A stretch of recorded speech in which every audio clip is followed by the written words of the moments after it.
Yeah. So welcome to the show, Dee. We don't have any structure really. It's just a live good, because chat. I didn't watch talks. anything to prepare. Well, I did watch a Bridget Fetisi about Sydney Sweeney. Oh, she's talking about Sydney Sweeney? Yeah. Well, she's talking about how liberals are retarded or leftists. They're not liberals. I hate it when people call them that. I don't know why I did that. I'm tired. Wait, Brittany Vente? No. Oh, I know about her, but I don't watch her. Oh, she recently said that the Sydney stuff was going to make her do a video. So that's what I thought. For some reason, that popped up. No, yeah. Oh, okay. I don't watch her. I only watch a couple people. I don't think she does anything but e-girl online or whatever and say slurs. Yeah, I've only seen her when there's like some kind of uproar because of something that she said that was sassy. What I'm upset about is I don't think I can fit into anything American Eagle even sells. So I gotta lose weight. Like, you got bad jeans. Yeah, I saw the commercial and I said, I want the Nazi jeans. Right? Buy the SS jeans, and I was, thumbing through their catalog, and I was like, I can't fucking squeeze into any of this. So that commercial for me was a real wake up call that if I want to get the big titty Nazi jeans, I gotta lose some weight. If you want to be involved in eugenics. Yes. Yeah. It's crazy. I where do you even start with all that stuff? We kind of talked about it welcome last to the week. show, everybody. Yeah. We got Dee here. Yes. As we start, it's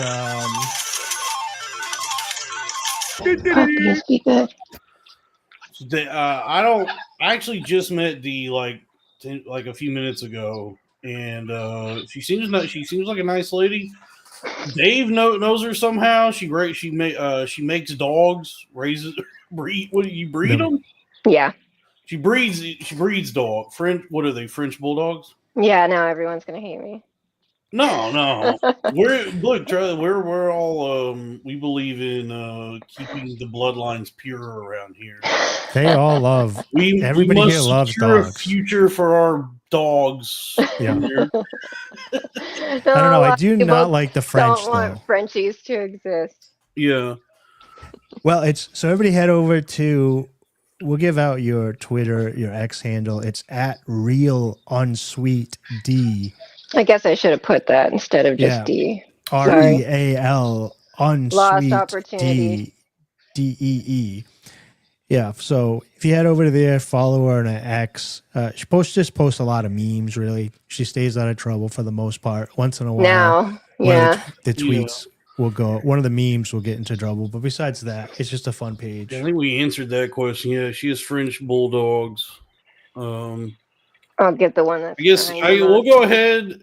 Dee, can we see the dogs? We'll just start with the dogs. Let me grab a blanket so they don't pee on my pants. Oh, so they don't pee on my good jeans. All right, everybody's got to be very respectful of Dee. She is a married lady, and treat her as such. I'll tell you this: you just reminded me because you said her handle's Unsweet Dee. I'm actually sipping on an unsweet tea.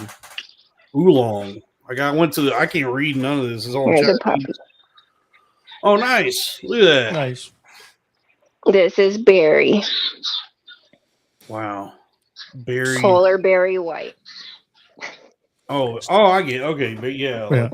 So Golden Girls. So they're puppies though, right? So you raise them, and then at some point, once they're somewhat trained and able to leave, they go to different homes. They're leaving. Well, he's not leaving for about a month, maybe a little bit more than a month. And then most of them are leaving in about 2.5 weeks. And when you name them and get attached to them and they leave, that must be really difficult. Yeah. I would just be like dog 1, dog 2, dog 3. So that you get super attached. I tried to last time, and then like within 2 weeks, they all had names. Yeah. I couldn't hold it in. Yeah. So do the people that get them They don't have to keep the name, do they? No. If they're breeding, we have them keep our dogs' last name so we can follow the bloodline. But if they're just taking them as a pet, they can change it to whatever they want. Okay. And what is the last like? Is it Jewish? Sugarman. Yeah, it is kind of, I guess.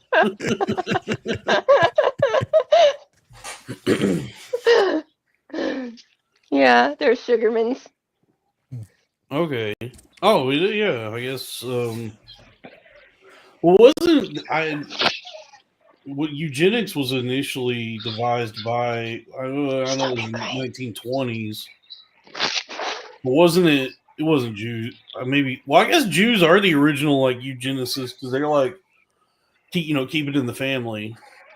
But even the Bible, like when you get through, when you're reading Genesis, everybody's like, oh, I know Genesis. It's the two people and they eat the apples. Like, no, it's actually if you listen to it, it's just like, and he had 7 sons for 800 years and they were under the house of whatever. And it's just name after name after name after name. Yeah. It's like so-and-so begat, so-and-so begat, so-and-so begat. It's like so long of that. It's really funny. Yeah, it's just like bookkeeping, just like records. Yeah, I was listening to the Bible audio book when I did my cross country trip, and I was like, "Yeah, let me listen to some Bible." And I was like, "I haven't listened to Genesis fully," and I don't read it cover to cover. I kind of like flip through and just see what finds me. And I started listening, and like you said, it just so and so begot this, and for 800 years his family this, and then you just start zoning out, and it's name after name after name. So I guess that is the original. Eugenics people, right? I guess so. Well, if you're the only people, is it eugenics or is it just like how it goes? Yeah, I mean, I don't know. It's probably. I remember. Oh wait, is that dog's name Barry? Like a bear, like a fruit, or Barry like Barry Manilow? He's like white.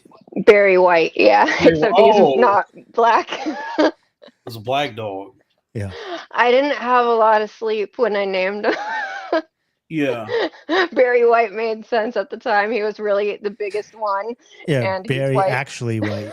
Yeah. Yeah, exactly. From what I remember from taking all my reading, writing, and arithmetic and science in school was like biology class was that genetic diversity is what you want because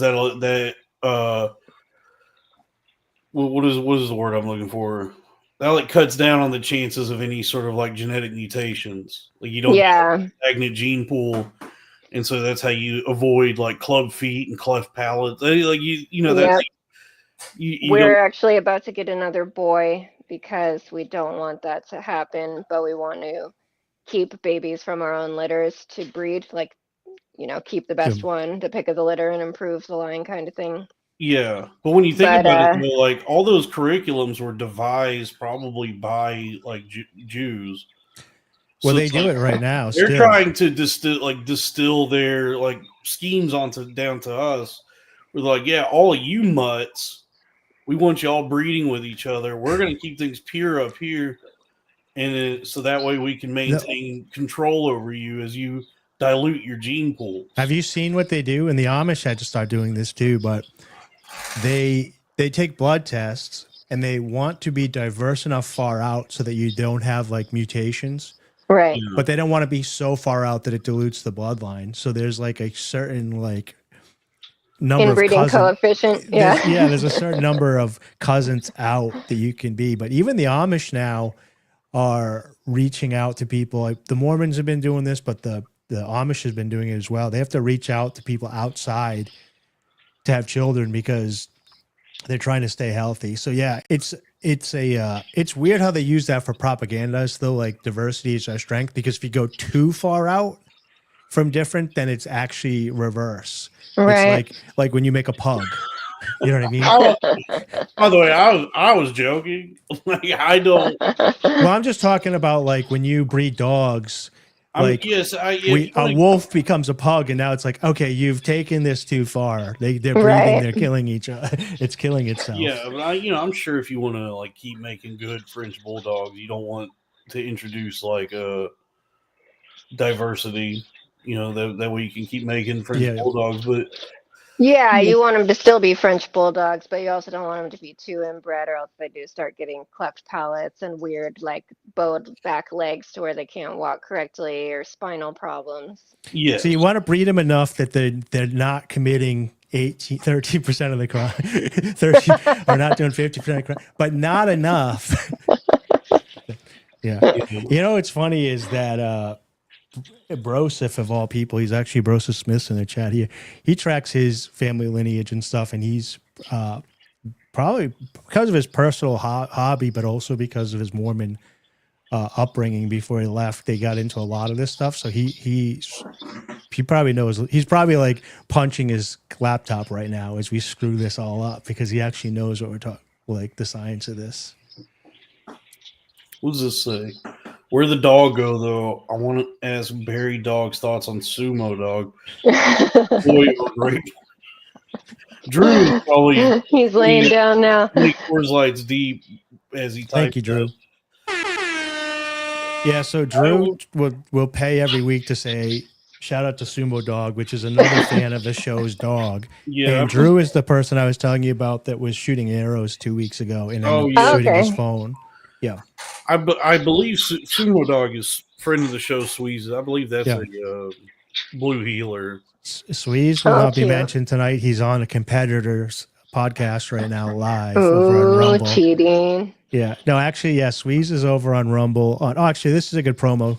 So Sweeze is over on Rumble right now doing Sylvan Revelry. Next week, there will be no corn fed on this channel. We'll be starting an hour early. We'll actually be, Dalton and me will be on that show on Rumble. Doug and Paul's show, Sibling Revelry. So meet us over there next week. Yeah. Yes. So Dee, is that like your full-time job is making dogs? Yeah, pretty much is now. I have 3 females and about to have 2 males. Wow. It's a lot of work. The first 4 weeks I have to sleep in here with them and watch them. This time they got sick, so I had to tube feed them, like put a tube into their stomach and use a syringe to feed them for multiple weeks. You the foie gras your dogs? You hit them with the foie gras tube? Yeah, I had to foie gras the puppies. Wow. So, but a French bulldog though, like one, that's not a bad, because like one French bulldog costs about as much as a car, doesn't it? Not for us yet. We're still kind of new, but hopefully soon. We have a couple that carry Fluffy, which is a specialized gene for them, and those can command a pretty high price. Okay. So so this is your second round? Yeah. How many? Yeah. And was your first round profitable? Yeah, we did pretty good. The pregnancy is really expensive. We have to do a lot of testing of the parents before, like while they're in heat, while the mom is in heat. We have to get the dad jerked off at the vet, and then they do a little sperm count on him.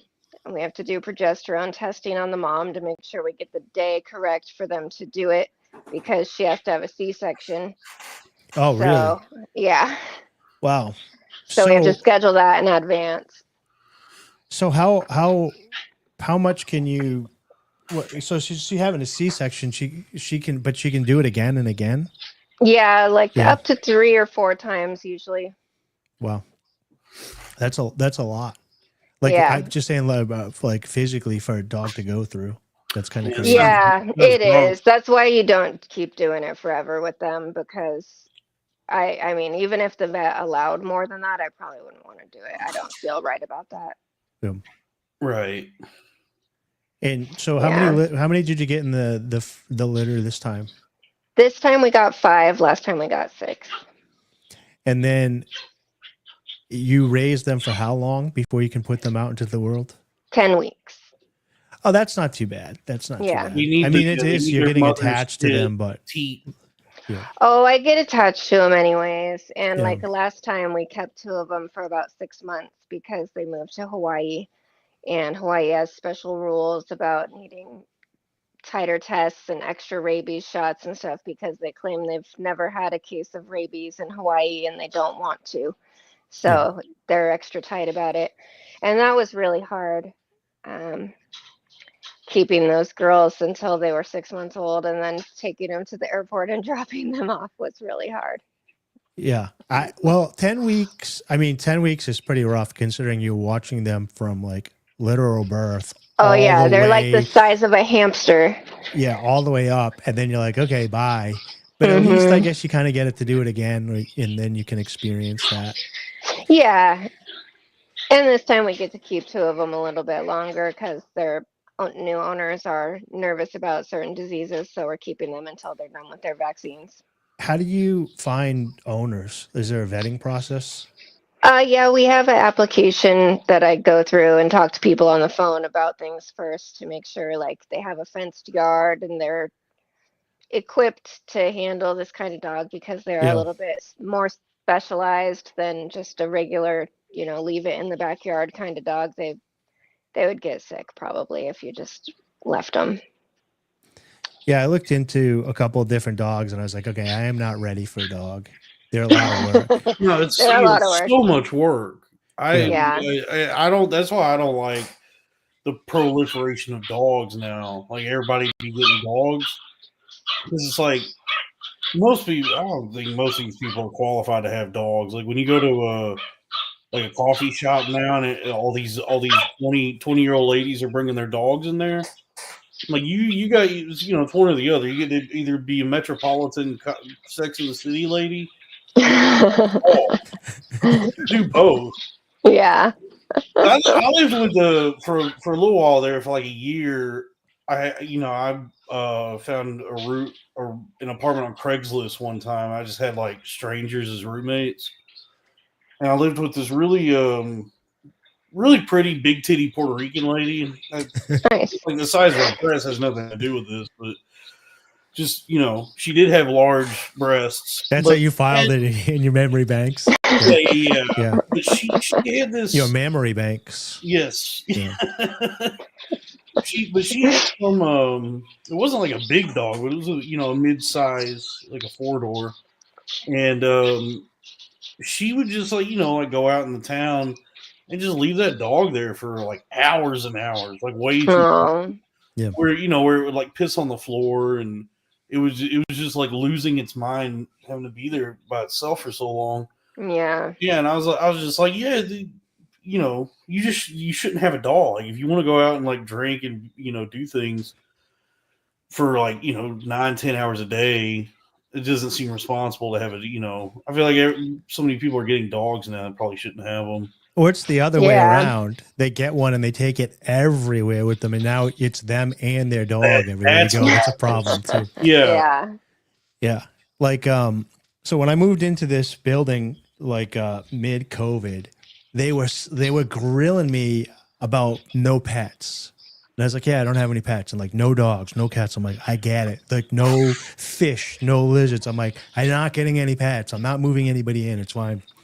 So I was excited to move in because I'm allergic to cats, and usually buildings will have cats, and then like can't use the public dryers and washers because it's there, or in the summer it just smells like cats in your building, whatever. Well, just about everybody in my building owns a cat, a dog, or a lizard. What? No, just lying. And they just say that it's a like anxiety service pet. Yeah, service pet. Yeah, so we have this strange. So it's New Hampshire, right? So it's like, it's not polarizing as everywhere else. We have like conservative, liberal, Democrat, Republic. It's just kind of like an oddity of anybody who wants freedom here. But we had a couple of men in the building that had pet cats, which didn't seem so strange until they kept them like familiars. One of the guys had a backpack that was a screen that was see-through. He carries it around? And he had a cat in it. And he would be in his backpack out and about with a cat on his back. Oh my God. And I was like, what is this? Is it like going to smell his seizures or something? I don't know. Then we have another guy that walked cats, that had 2 cats on a leash. That's and crazy. Interesting. Did I tell this story before? I should hate tell this it, story. Dude. I know. That's one of those things that where I get real like turn into like an old man boomer. Right? Like I see a cat on a leash. I'm like, this is crazy. I should tell this story. So when I first moved here, I saw this guy out. He's walking these cats, and I didn't think anything of it. And then I met this young lady in the building and started talking to her, and she ended up also being vegan. So we were becoming like hallway buddies. She never mentioned that she had a boyfriend or whatever. Come to find out, that guy that was walking the cats was walking her cats. Oh, man. So I became friends with him, and, you know, we were talking back and forth. And one day he kind of confided in me, asking, she said she was leaving to go on a trip to visit a guy across country, and he wasn't invited. Should he be worried? I was like, yes, you should be very worried. He's like, well, I don't want to be insecure. I was like, dude, your live-in girlfriend should not be going to sleep at another man's house. That's not insecurity. Yeah. So anyways, he checks. She is cheating. He moves out. Within like 2 weeks, I see a new guy, and he's out walking her cats around the yard. So then I was like, all right, how good is this? Dude. I was like, how good is this pussy? I was like, wait, I gotta get, maybe this is the golden pussy, because she's got grown men walking 2 cats on leashes. That's really, yeah, she must be something special. They have since moved out. The cats might be the real masterminds though, because the cats like have that toxoplasmosis. I was gonna say that, yeah. Yeah, maybe they all have toxins, and the cats are like, you must walk me on a leash, like Hypno-Toad from Futurama. Yeah, the cats. She didn't want to cheat on her boyfriend, but the cats. The cats are making her do it. Yeah, they mind controlled her to be. That might be true. When I first met her and she had moved in, she was like thin but shapely, and just looked like an average woman. And then she's like, oh, I'm going to start running. And she started running, and she got like extremely, extremely like thin. Like her breast disappeared, like thin. She was wearing those like runners things. And then she shaved the sides of her head and dyed the top of her hair purple.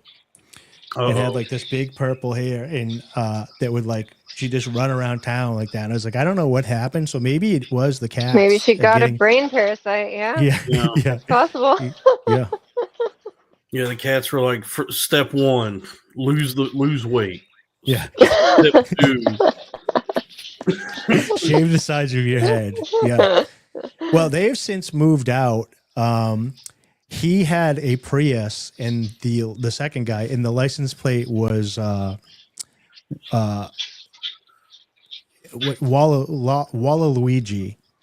That's cool.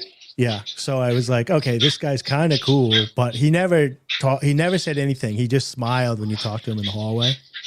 So maybe he was being run by a parasite. Yeah. Did he speak English? Like, did you ever speak? Yeah, to him? yeah. I did hear. He was just very.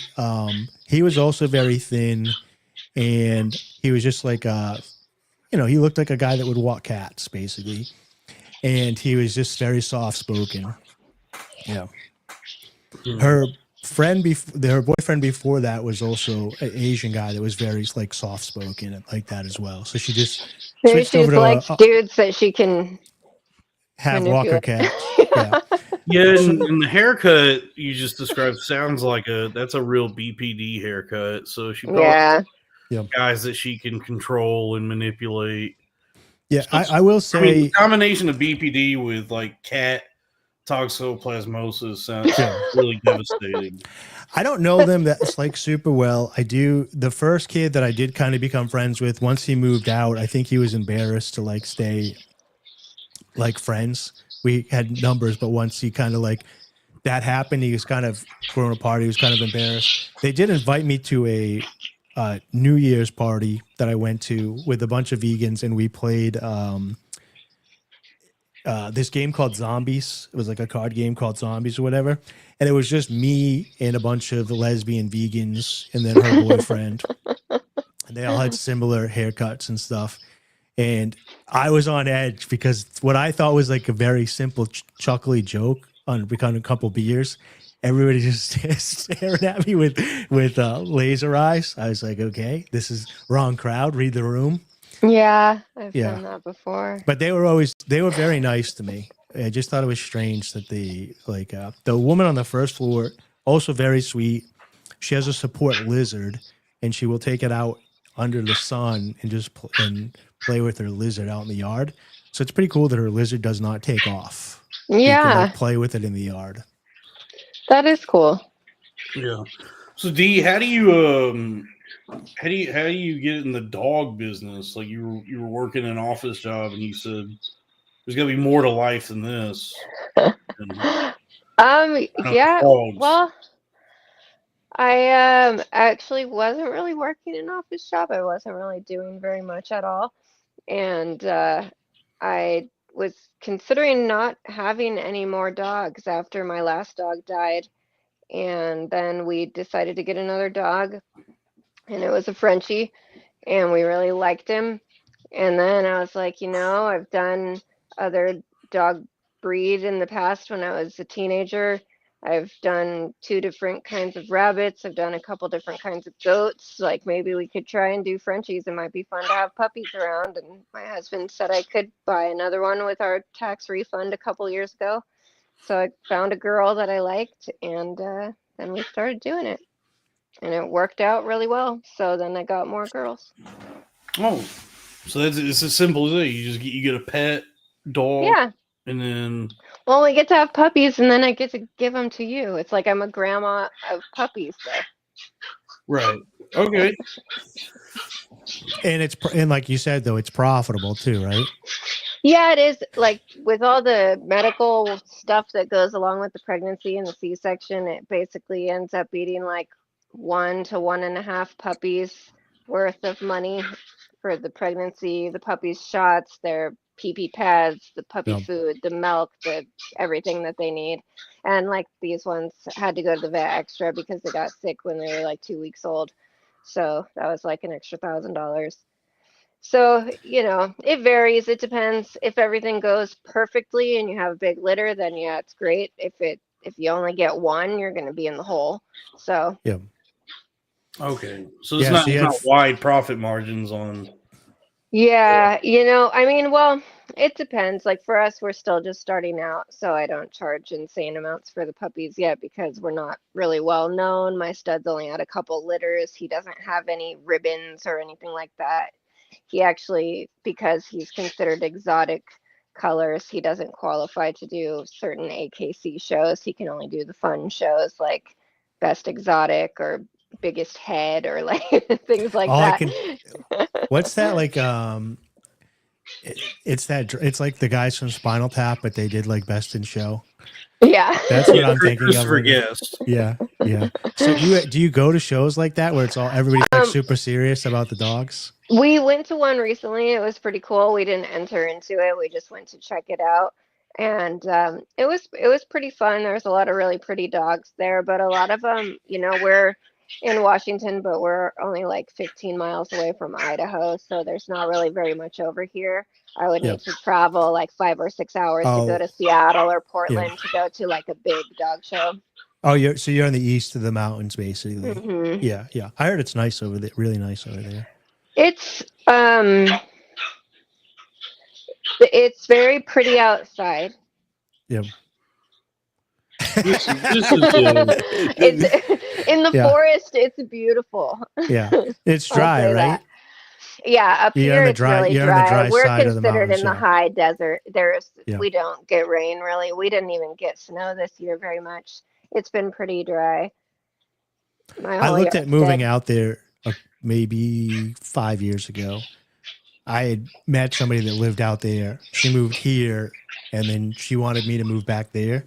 Mm-hmm. And we were looking at houses and stuff. It's very quaint. It's like nice. It's calm. Yeah, we thought that when we visited before we moved here. Yeah. And that was about 8 years ago, I guess. And we ended up, originally when we moved up here, it was because we were trying to escape from California. But like, we don't vote. We're anarchists and libertarians. So we were trying to get away from the bullshit in California for real. Yeah. Not like retarded people. And it seemed like everything was pretty cool. It looked pretty churchy out here, and things were reasonably clean and stuff. And then over the last 7 or 8 years, we live in baby California now. It's exactly the same as the city that we left. The homeless really? population is like the same percentage. We have a Democrat mayor. We have rainbow crosswalks. We have worse gun laws than where we lived before. I have to go to Idaho to get ammo in any real quantity. Like, it sucks here. And it's funny you said churchy, because the person that I knew that was living there, all her friends were like small town Christians. Yeah, it seems very churchy here, but now it's full of homeless crackheads and like fentanyl people all over the place. And like, wow. People They screaming. found a way over the mountain, is what you're saying? They've been getting like bussed up from Portland or something. Yeah, Seattle buses people here too. It's a known issue, and it's been getting worse and worse, and we're ready to go soon. This is inappropriate, but he paid for it. How'd I kill my last dog? She was 16 and she died at the vet. She's buried in my backyard. I actually kept her in the freezer for like a year and a half. Just know that Drew's probably 20 beers deep. Keep going. Yeah. Sorry. I wanted to make her into something. Like, we wanted to get her taxidermied, but then people around here were all being dumb. They're like, well, if it was a wild animal, I would do it, but it's a pet and I don't want to mess it up. And so then I just had a dog in my freezer for a year and a half. Oof. And then we were going to mail her to our friend in Alaska. I think, Kalo Jones or whatever. Alaska. Yeah. And so then he was like going to give me a really good price on doing I guess it's called a rug, but like a wall hanging pelt, like a goat, of just the legs and tail and body. And so we were going to do that. And then we took her over to the UPS store to mail her. And it was going to be like $700 just to mail her to Alaska. Because it's a frozen animal? Yeah. You had to put it on dry ice. We had to freeze it and stuff. Yeah, and put dry ice and everything. Or no, it wasn't dry ice. There was something else. I can't remember. They wanted a certain process done. But then that made it so heavy. Because even though she's just a Pomeranian, she was only like 10 pounds. But then with all this packing and everything that UPS wanted, it was like, and it was, I don't even know if they were going to do it America overnight. For you. You try to ship a dead dog and they just jack all the prices up on I know. What happened to this country? This is not my grandfather's country. I thought this was America. Oh, yeah. When you go to FedEx Kinko's, it's one of the questions they ask you is this a dead dog? And then they I mean, you don't really want like leakage on your Amazon, right? Yeah. I don't. I don't want Pomeranian. They'll charge you that dead dog surcharge. Yeah. They did. So you kept a dead Pomeranian in the freezer? Well, you sound like when you say it like that, it sounds strange. Dog. Yeah, I'm just thinking because like every time you want to make chicken nuggets or in the big freezer in the basement, not like the regular. You open the freezer. And no, the only other thing in the freezer was we buy a whole cow once a year. Yeah. So it was Sonia and the cow. You didn't, you don't have any Asian friends, I assume, that came over. No, there's some Vietnamese people in Spokane, but we only have one Vietnamese friend. She hasn't been over lately, so. I'm just saying, other countries, Yeah, actually, when I was living in Florida for a little bit, there was a local restaurant that got. I don't know. I don't remember if the owner got arrested or if they just got like shut down by the health department temporarily because there was rumors and then findings of cats in their food. And we had one. I always thought that was a joke. Like, I didn't know that was real until like 5 years ago. No, we had one in Providence, Rhode Island that got shut down for that. That's and it went under investigation or whatever. And they ended up getting off because they didn't serve it. They said that was their private cats. And there's nothing illegal about them eating cats for them. It was only illegal to sell. If you sell it. cats. It's And like mushrooms. there was no cross contamination. And what was hilarious though is like the place opened back up and the food was so good that People didn't care. No one even batted an eyelash. It just became a running joke that they're like, "Oh, this is the cat place." I've had some questionable dim sum in San Francisco before, but I just don't think about it. Yeah, every now and again when you have like you go to a new place back when I used to be before 2015, and you would get like the sticky wings, and you're like, what size bird is this? This is supposed to be chicken, but these aren't the right size for like pigeon. Yeah, these aren't the right size for any birds wings that I can. You know what I'm talking about? Yeah, that's funny. Like, the wings are a little bit off center. One of those Chinese chickens. Chinese chicken. The Chinese chicken. Some of them pound, some of them chicken. I know that whole song. Me and my brother used to have contests with each other to see who could sing it fastest. Yeah, you're a car karaoke person, right? Well, I sing a lot in my car. Yeah. Well, you record it too. You're brave enough that you record it and then you put it online. I think we all sing in our car, but we don't sing and then put it on the air. Yeah, that's probably true. Yeah. I started doing that because one time I was driving from California to Washington and a bunch of people told me to have a live stream while I was driving for 14 hours and then they would like ask me questions and stuff. And nobody ever came on it ever in the whole 14 hours. Not one single fucking person. Wait, you did it on X or on YouTube? It was on YouTube, but like connected to my X, and every time I would stop to get gas, which is only like twice because I just hold my pee the whole drive, I don't stop. Yeah. I would be like, anybody coming? Nobody fucking cares.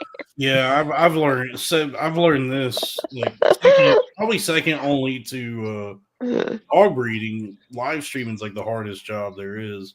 Yeah. And I don't do that. I didn't even have a YouTube or anything at the time. I still don't at the time. I don't now either. But it's difficult to build an audience, and it's difficult to keep them coming. To like get people to keep showing up. You have to always. You got to be doing something. Who knows? It's I'm very, not that exciting. What's the word? Mercurial, ethereal. What it is that people look for. Because like your hand on the pulse. Yeah, because like the people who are really successful at this sort of thing, they seem to be like the dumbest people of all time. Like they don't seem to have be particularly bright or possess any talents or skills, but they have like that I don't know, that it factor, that X factor, like that one Canadian fellow who speaks and mumbles and screeches, who just like kind of stares slack-jawed at the camera while he like watches cartoons or something. I don't know about this guy. Is that Amasad or whatever his name is? No, that's Asmongold. He's another one of those guys, but yeah, it's like him and XQC. XQC is the guy I'm thinking of. Yeah. Yeah, they have this, and really, I think it just I do believe the reason that's like the new wave of entertainment is because everything else is like a regurgitation of the media and shows and movies and all that previous generations had. Right. Everything is like nostalgia based on like things that happened 30 plus years ago. Yeah, aren't they like remaking Little Women again? That was just again. No, they did that actually. Greta Gerwig did that in 2019. They're remaking something recently that I was like, didn't they already remake this like twice? Not recommended enough. They did another Freaky Friday, right? They're doing a sequel, yeah. So like, yeah. So well, like, it's a third. Is it a third sequel, or is it just the second one with Jamie Lee Curtis? It's Freakier Friday. I feel like it's the third one, but maybe now it's just now the premise is like an old woman and an older woman. Well, and I think there's an adopted Mexican daughter or something. Yeah. So now they're like. I think there's like another generation. Yeah, that's what I think it is. Is the grandmother and the daughter have grandkids, or like families, or like whatever, and they swap kids, and then like the kids are hanging out as adults, and the adults are hanging out as kids or something. Interesting. Yeah, so they're bringing the new generation. But I can't remember any of the names. So That's now how bad Jamie they Lee were. Curtis is a Mexican boy. No, it was a girl, I think. I don't know. I only saw the trailer one time. Yeah. Is the premise that they wake up in the morning and the boy, like the boy is now in Jamie Lee Curtis's body, and he's like, "Ay, Dios mío, where's my yogurt that makes me take a shit?" They've done a lot of movies like that besides Freaky Friday. Like, so they had kind of Biggs, kind of like that, right? Where he switched. Rob Schneider did. Where he's the hot girl. But then there was a couple of other, like, I think maybe Jason Bateman was in a There's a really Friday good type. one. That one sucks. The one with Jason Bateman and Ryan Reynolds. That's a painfully unfunny. What's the Vince Vaughn one with that? That one's good. That's called Freaky, and it's that one was good. A horror twist on this premise where Vince Vaughn. It was funny. Yeah, Vince Vaughn is a serial killer. He's like a slasher, right? And he switches bodies with like a high school teenage girl. Yeah. And so it really allows Vince Vaughn to do some great Vince Vaughn comedy. And then the teenage girl becomes like the menacing slasher. Yeah. I thought that was actually a surprisingly good movie. I didn't think it was going to be good. I watched it on a lark one day and I said, this is better, way better. Better than you expected, yeah. Yeah. I'm always happy. Anything Vince Vaughn is in, that I like him too. Immediately, it's like, well, as long as Vince Vaughn is here. I don't know though. I watched that show that he was in recently, where he's Tires. No, he was on Tires. I was about to say, where he's like a Florida cop. Oh, that show's awesome. Bad Monkey. I love that show. Yeah, some of it was good. Some of it was like, I thought it was ending for multiple There's a episodes. cop show called Bad Monkey. Been over. There's a wonderful procedural detective show. It's like a murder mystery show on Apple TV Plus called Bad Monkey. Yeah. It's an Apple TV show. That's why it kind of sucks. Yeah. No, Apple TV has come in under the radar as one of the better streaming services. They got a lot of great programming on there. I have like 3. I have them up here now. So it was Freaky from 2020. And then I remember this with George Burns. Do you guys remember 18 Again with George Burns? So George Burns and this young kid swap, and he's like 90 years old at the time or whatever, or in his 80s or whatever. I guess they're saying the Shaggy Dog is a swap one. All of Steve Martin, All of Me, he switches with the woman. I don't remember that one. Vice Versa with Fred Savage. Okay, I do remember that. I don't remember that one. Oh, Nicolas Cage, John Travolta, Face Off. Everybody remembers that. No? Yeah, but that's not. That's not really a switcheroo. I guess there's a distinction because the other swap movies have like a supernatural element. Yeah, they're magic. Where their souls go into different. Okay. Gotcha. Hot chick. The change up. That's what you were talking about with with Jason Bateman, Ryan Reynolds. Freaky Friday, the original. 17 Again with Zac Efron, which is a remake of the 18 Again that I saw when I was a kid. And then all the Freaky Friday movies on top of that. Okay. Yeah, they've done. I do remember 18 Again. This is a can't lose premise. This is what they keep going. Yeah. Yeah. I gotta. Here's the thing I don't understand though is that like with Freakier Friday, the sequel. I mean, I guess is that with Puff Daddy. What? Is that with Puff Daddy? Yeah, that would be a much more interesting movie. Swapping bodies with one of the children that has to go to one of those parties. Oh God! Yeah, Freaky Friday, and then you show up and it's a freak off. Yeah. Oh no! Freak off Friday. You wake up and you're inside of P Diddy's house. No. Now you have the mind of an adult, so you're like it's up to you to save everyone from. Oh my god! You have to save. It's like Liam Neeson gets in Justin Bieber's body. Yeah. And so it's like and so you find Carl Winslow with a ball gag in his mouth. You're like, I'm gonna save you, Mr. Winslow. Oh god. Because that was a name that kept coming up in regard to those freak offs. Was apparently Reginald VelJohnson was a regular attendee. No. At the P Diddy free because he's a gay fella. He's a gay. Not only is he black, he's gay. And apparently he had I guess he enjoyed having gay sex with Puff Daddy or so whatever was going on. Or with the other people that were there. Yeah. Reginald Johnson. Reginald VelJohnson. He was the cop in Die Hard in the first Die Hard. I see him. He's a cop in a bunch he's of Carl stuff, Winslow. Yeah. Yes, Carl Winslow. Dave Chappelle joked about it in one of his SNL monologues that Carl Winslow was going to those things. It's terrible. when you look into it, apparently, Reginald VelJohnson really, I guess one of the few people who truly enjoyed his time at the P Diddy freak offs. Yeah, a willing participant who relished in the gay company of Puff Daddy. Well, I have to bring up that I'm Greek every week, so we had to watch Perfect Strangers with Balki Vathakamos, and Family Matters was a spin-off of Perfect Strangers. Oh, really? Yeah.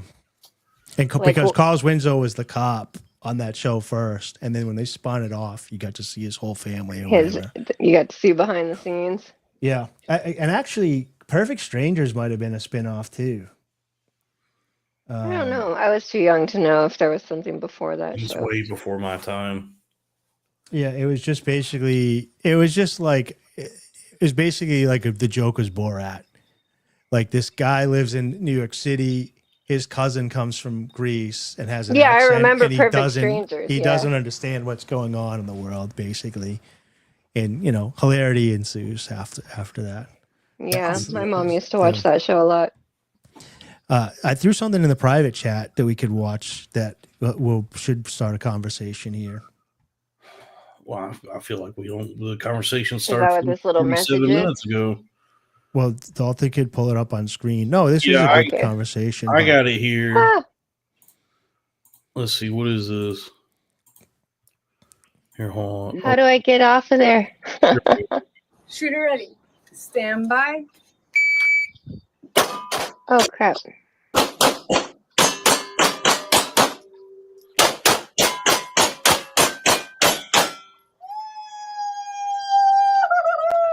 Wow.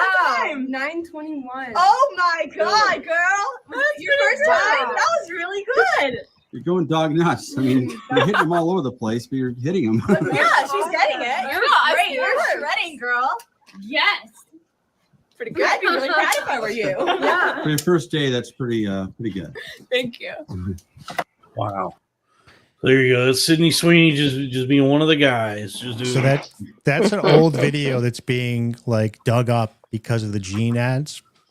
And then her voting records got dug up because supposedly she's registered in Florida as a Republican. Damn, so they're really trying to spin her. I like that. They're trying to spin it into her being some sort of actual white supremacist because of that Gene commercial. Well, they better not find out that she's from here because I was gonna say she was raised in a ranch and she was raised here, yeah. And when we were moving up here from California, everybody was like, "Oh my God, you're moving to Nazi country." Oh, really? Yeah. I do want to field this question. Robinson wants to know what the fuck does this have to do with dogs? Well, I don't know if you noticed there was a couple puppies under that shirt there that she was wearing. Yeah. I mean, the dogs seem quiet now. Yeah, they probably mostly. I think we pretty much covered the breadth of breeding. Oh my God! It sounded like there wasn't. I thought there was going to be more to it, but it sounds like you just buy a dog and then you inseminate it. Yeah, I mean, my dog. There's other stuff involved, like we've done DNA tests on them, and things like that. But what's crazy is you go to medical school for 12 years and then you're like, all right, I'm jacking off another dog today. So you said you had to bring it to a doctor to whack the dog off? Yeah. A lot of the breeders do it themselves to like save money and stuff. And because if your dog is getting studded out to other people, sometimes you don't have time to make an appointment You know or what they whatever. say when you. I don't want to do it. When you love what you do, you never work a day in your life. Yeah. I'm not that kind of white lady. I don't want that relationship with my dog. It's just crazy. Like, I don't know. Like, picture you're a woman, right? And your husband's a vet. And then you find out that he's whacking off dogs at work. And then he comes home. I got to say, that's got to be a tough, like, transition emotionally. Yeah, right? that would be kind of weird. I mean, I don't know. It's for medical reasons. So maybe it's like if your husband was a proctologist or something looking at buttholes all day, right? Yeah, I get that. I don't know. There's just something like weirdly, like, you know, I don't know if it's emasculating it really, but it's just like something about a stench that you have on you, like emotionally. Like if you're a 10 alpha and then you whack a dog off that day, you got to drop to like a 7 for at least a period of time. Probably. The person who does it for my dog is a lady.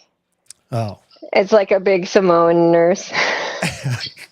Because to me, it seems like it would take a certain amount of like fortitude and it's like a triumph of the will. It seems like it's pretty easy. Dog. I really haven't tried to do it myself, but I did watch a couple of videos about it before I decided to let the vet do it. And it's funny. They like make the dog smell a girl dog while they're doing it to like get them excited. They put Lady and the Tramp on the screen. Get them worked up. Get them going. Yeah. Yeah, it's funny. I watched a couple of collections that are like at dog shows videos on YouTube, and they're like cheering them on and stuff. It makes sense. I just pictured that they actually bred. But mine do. Yeah. A lot of French bulldogs can't do it naturally, supposedly, but mine didn't have a problem with it. Cool. Oh, I've seen when they get like the studs that are horses or whatever. Mm-hmm. And the sperm goes for a ton of money for the horses or whatever. Yeah. So they have a fake horse, and the bulls do this too. They have a fake bull or a fake horse, and it gets mounted, and there's a dude on the other end with a glove and like a basket to catch it all. So it's like you see that and you're like, this is strange. The strange doing, but I guess you make, especially with horses, you can get hundreds of thousands of dollars for the purebred horses. So some of the Frenchies go for a lot. One of the females that we have, her dad's stud fee is like $8,500 to $10,000, depending on certain parameters. Yeah. Yeah. And so people pay for the dog, and then he keeps coming back until the dog inseminates them. In her case, she was born from frozen sperm. It was $8,500, and they just mailed sperm to their house. Oh wow! See, and you can collect a bunch of that. This is on pretty lucrative. Yeah, it can be. Yeah, if you have an award-winning stud, it's like with the horses. You know, the more like medals they have, and the more healthy babies they have, or if their babies win medals, then yeah. I would be upset because for me, sperm is like, you know, like when you go to like Wendy's, where it's like I hope it's fresh, never frozen. Right. Yeah. I would, if I go, ideally, I'm getting dog sperm. It's like, hey, you didn't just microwave this, dude. Dalton, you get it there, you're like, this tastes like this dog sperm. Is this pitbull? Yeah, it doesn't have that kick that a fresh. It loses its efficacy once you freeze it, and I understand it does. Yeah. You know, that's good for storage and travel, but I'm looking for as close to straight from the tap as I can get when it comes. I agree. Yeah, that's a hell of a business, though. You have a dog that you figure out how to like get to put in these cups, I guess, and you date it and freeze it, and then you freeze dry it, or you put it on ice and you send it to people, and they pay $8,500 a pop. So when they get this testing and stuff, is it very objective, like they get blood work and stuff, or is it more a social element where they go get these awards, and then when they win the awards, that paperwork from these events, because those events could be very lucrative to like get greedy with and fix. Yeah, so that happens too. But a lot of the stuff is objective. Like there's DNA tests that you can do for specific diseases, and there's certain health panels that French bulldogs have that are breed specific. So they could be 4-panel clear or 6-panel clear, which is like the top 4 bad diseases or the top 6 bad diseases that the Frenchies can get, and that's like blindness, back problems, hip problems, things like that. And then there's also a company called OFA. I actually don't remember what their name is now, but they do certification for body parts based on x-rays of the dogs. So you would take the dog to the vet and they would do a physical exam of them and do an x-ray and then submit the findings to the company OFA, and then OFA looks at the x-rays and they make sure that the dog's legs are perfect and their spine is perfect and stuff like that, and they issue certification for that. So the more awards plus higher health panel plus if they're OFA certified, that all increases the price. So let me ask you this, because I'm thinking about this. Oh wait, hold on. This is a ridiculous question. The answer to this is no, but it's $2. So he paid. This lady hooked me up with a free dog or two. Unfortunately, no. Our least expensive puppy this time was about $4,000. You wouldn't go to. You wouldn't go to GameStop and be like, oh, well, can I get a free video game? Can I get a free If I ever have any leftover puppies, I'll call Drew. So here's do you have any irregulars or? Yeah, right. If you got any irregulars, now some people buy them as a pet, right? Yeah, most people do. Okay, most people do. Because I was gonna say, based on like the testing and the money and all this stuff, the price of what they're at, there's got to be a price in the market where it gets so expensive that people won't use them for pets anymore.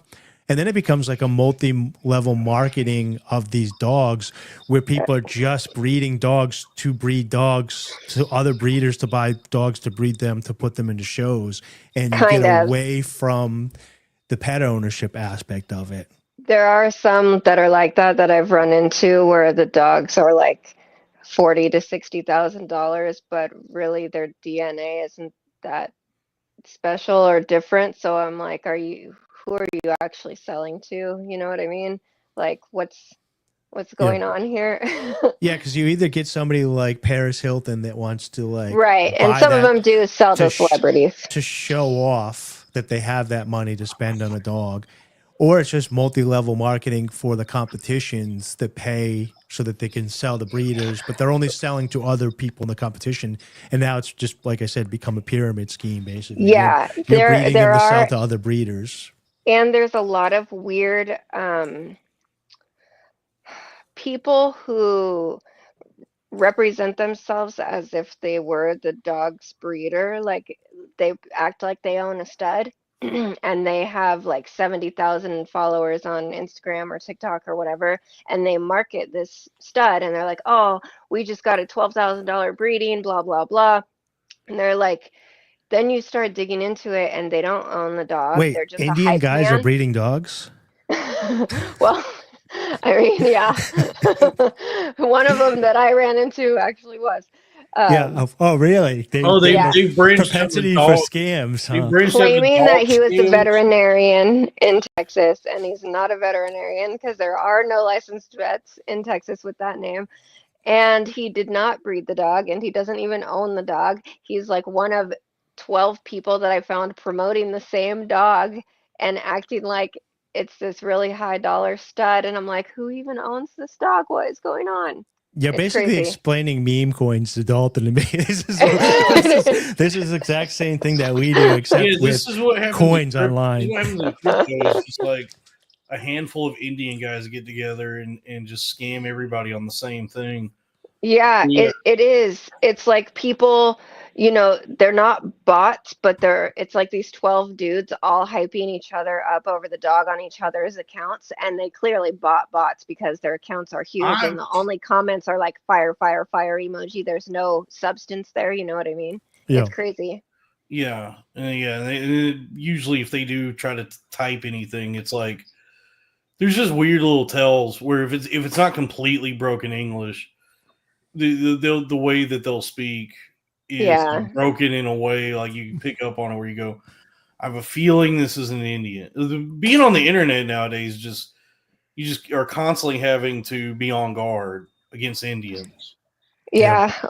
Be always have your defenses of this could possibly be an Indian that I'm dealing with. That's the thing, I didn't know that they were even getting into the dog scams, but it sounds like they're infesting so much, like that whole dead internet theory that they talk about, where they're like 76% of the internet is like not even people.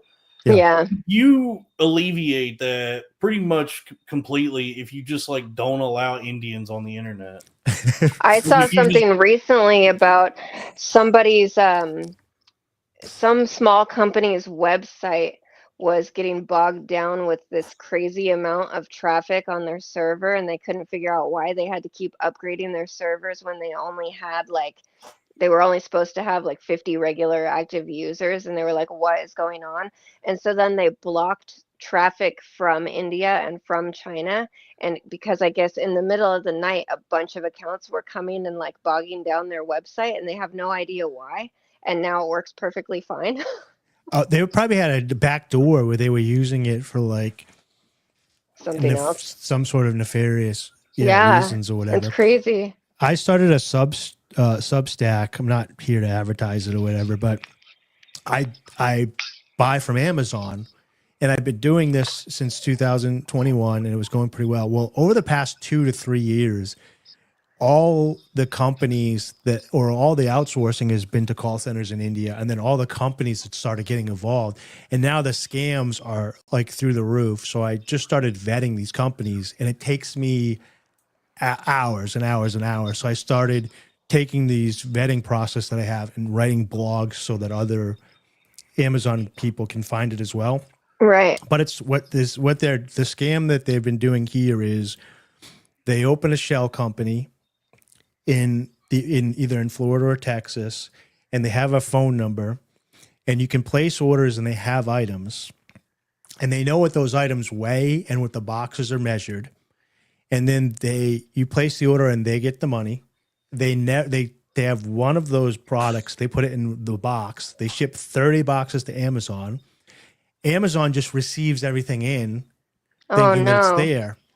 So then you have to wait 30 days, and then Amazon does reimburse you because they've accepted it, but they never got any merchandise. But they now got paid as if there was merchandise. And Amazon just eats it right now. And if their invoices are good enough, then you as a seller can get it back. With wholesaling before, you used to be able to call up a wholesaler, say, hey, you're selling X, Y, or Z. They're like, yeah, what are the price? Let me get a sample, blah, blah, blah. Then they ship it in for you, and then people would buy them. Right. Well, once they learned how to do this, and they're scamming Amazon technically, but you're losing 60 to 90 days of your capital being tied up. And then Amazon only reimbursed you for the product, and you lose the shipping and the time and energy. And they're very hard to vet, but 100% of the time with these companies that I've got a negative experience with, when I call up and talk to finally get somebody on the phone, it happens to be an Indian person that I'm speaking to. Man. And they're very convincing. By the time I'm off the phone with them, I kind of feel like it's a legitimate company. And then when I actually do the test order, they're empty. The boxes are empty. They're learning. So shitty. Yeah, so they're evolving. So I started a Substack where I review these companies, anyone that's a negative company or a scammer, I put that blog out for free. And then when I find actual wholesalers that are good and reputable, I put them behind the paywall. Right. So basically, if you want to get good wholesalers, they would pay for the subscription. And then I'm protecting people from the scammers. So far I've done 4 deep dives that are all scammers. So oh no. No, it's fine. Like I have to do it Well, at anyways. least you're figuring it out. Yeah. I have to do it anyways, and now I just get to share it with other people so they can save their time. Yeah, I'll have to give you a tip. Oh, Go ahead. I've had a couple of them recently where I've ordered things from Amazon and it's been a very wrong item. Like I don't have an example, I guess. I don't know. I order a harness for the dogs and it ends up being like a 10-cent feather cat toy. And that's happened to me a few times where I've ordered like sunglasses and it was a cat toy. And I'm like, why are you doing this? It's so messed up. I'm just going to send it back and get my money back. But I guess maybe they get to keep the money from Amazon or something in that. I don't know how it works. Yeah, like the person that sent it in might never have known that they sent in the wrong items like that. And then the seller's getting hit, but it's already too late to get a reimbursement from the person that It's like scammed literally the a seller. feather on a string. Yeah. Instead of sunglasses Well, or that sounds instead fun. of, whatever item. I'm like, I don't even have a cat. What the hell is this? I got an actual Indian scam letter today, by the way. So I got a fake letter from the IRS today. And it said, In the mail? yeah, it said, you received a refund. So I didn't get my COVID refund. I didn't get a COVID check originally because I was working and I had a business. And then last year they sent out these $1,400 checks to everybody, right? Hell yeah. That didn't get paid originally because there was some rule saying that you can't discriminate. You have to give it to everybody. Oh, I was So going to say I got- didn't get one last year, but I did get it in 2020. Yeah, so I got one last year because I I never love it got when one the in government 2020. gives me money. So I got a letter today that said, "Oh, this is from the IRS. Sorry to bother you, whatever. We made an error. The 1407 that we sent you, you shouldn't have got that. Please give us a money order. Please send us a money order to this address because we need the money back." And it's just like an Oh address my that says gosh. it says like IRS/Kansas City or whatever, PO box, blah, blah, blah. And they like the IRS is asking me to ship a money order to some strange Yeah, right. thing. So it's just basically, and when you look at it, it looks legit at first because the window box looks like the IRS. But then when you look at the thing, it's very bad print. Like it was Right. almost like a ditto copy instead of like printing like an official letter. So I wasn't 100% sure. So I did get in touch with my accountant and he was like, no, that is not, the IRS would not do that. They would just take it out of your thing this year. Like when you go to pay taxes, you just wouldn't Right. be there. They wouldn't be asking you to send a money order to the federal government. But it's just funny That's because there is crazy. people like, I got to go to the liquor store so I can get the money for the IRS. Yeah. well, let me see if it's got personal information on it because I don't want to like show my whatever. But We'll it looks do some like super chats real quick. yeah. So like $5 from Little Goblin Fella. you can This is tell when fun you look for at us. it. In the jailhouse now, brother. Yeah, that's in the queue. You can tell when you look at it like it's typed up like a ransom letter, not like an IRS letter. Oh yeah, No, that's yeah, that's yeah, not yeah. real. It's- Yeah, yeah. why did you think that was real? Were you drunk? Do they? Yeah, No, but I'm saying like I still have to Indians- check because the government is so inept. It's like I just called my accountant. I'm not going to send them the money, but I was just Right. going to be like, hey, do I need to like because I pay quarterly for the Let business. me, or whatever. I'm what like, is the this font on legit? that? Because that looks like Courier New. Like, Yeah, it's dude. like a, It like looks a like- typewriter type font. Yeah, dude. Yeah, so I guess like, do Indians think that we're still using like typewriters? Apparently. Yeah, like Like, let me because see the back. Roxy. So here's the other one too. Let me take. I my feel like personal any official communique from any like a governmental body or a corporation would either be Arial or Times New Roman. Yeah. But to go with Since- like a Courier font, Yeah. that's Well, a I went on. Yeah, I like it's. a stylistic choice if you use that font. It looks fake. Yeah, that doesn't. I don't. Yeah, no, that's.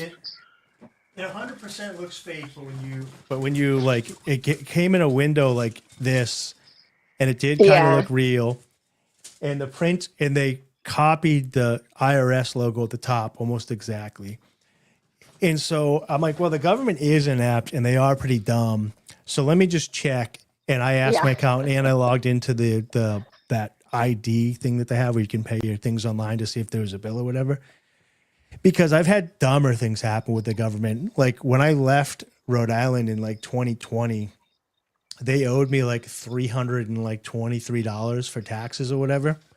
And they said, yeah, we're not giving that to you. We're not giving you a refund. And then I talked to my accountant. And he's like, yeah, sometimes they don't have to give you your money back. And for us to fight them, it would cost you more money. So just eat the whatever. And then like he did write it off the year afterwards. And then randomly they sent me a check. And then I called him and I was like, look, I just got a check that says deposit this into my account for $323. Is this real? It looks real. And he's like, it's real. They take the money or whatever.